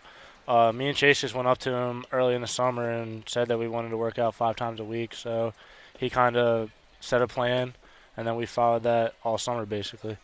So how's the squat max looking like 5 days a week? It's nothing really crazy that he does, honestly. It's more like mobility stuff so that we're not gassed when we take the field. Gotcha. Well, that'll do it for us with Tyler Locklear in the booth. Thanks so much, Tyler. We'll see you tomorrow. Appreciate it. Thank you. And Gareth Kwok will be going to join us. You're good to go.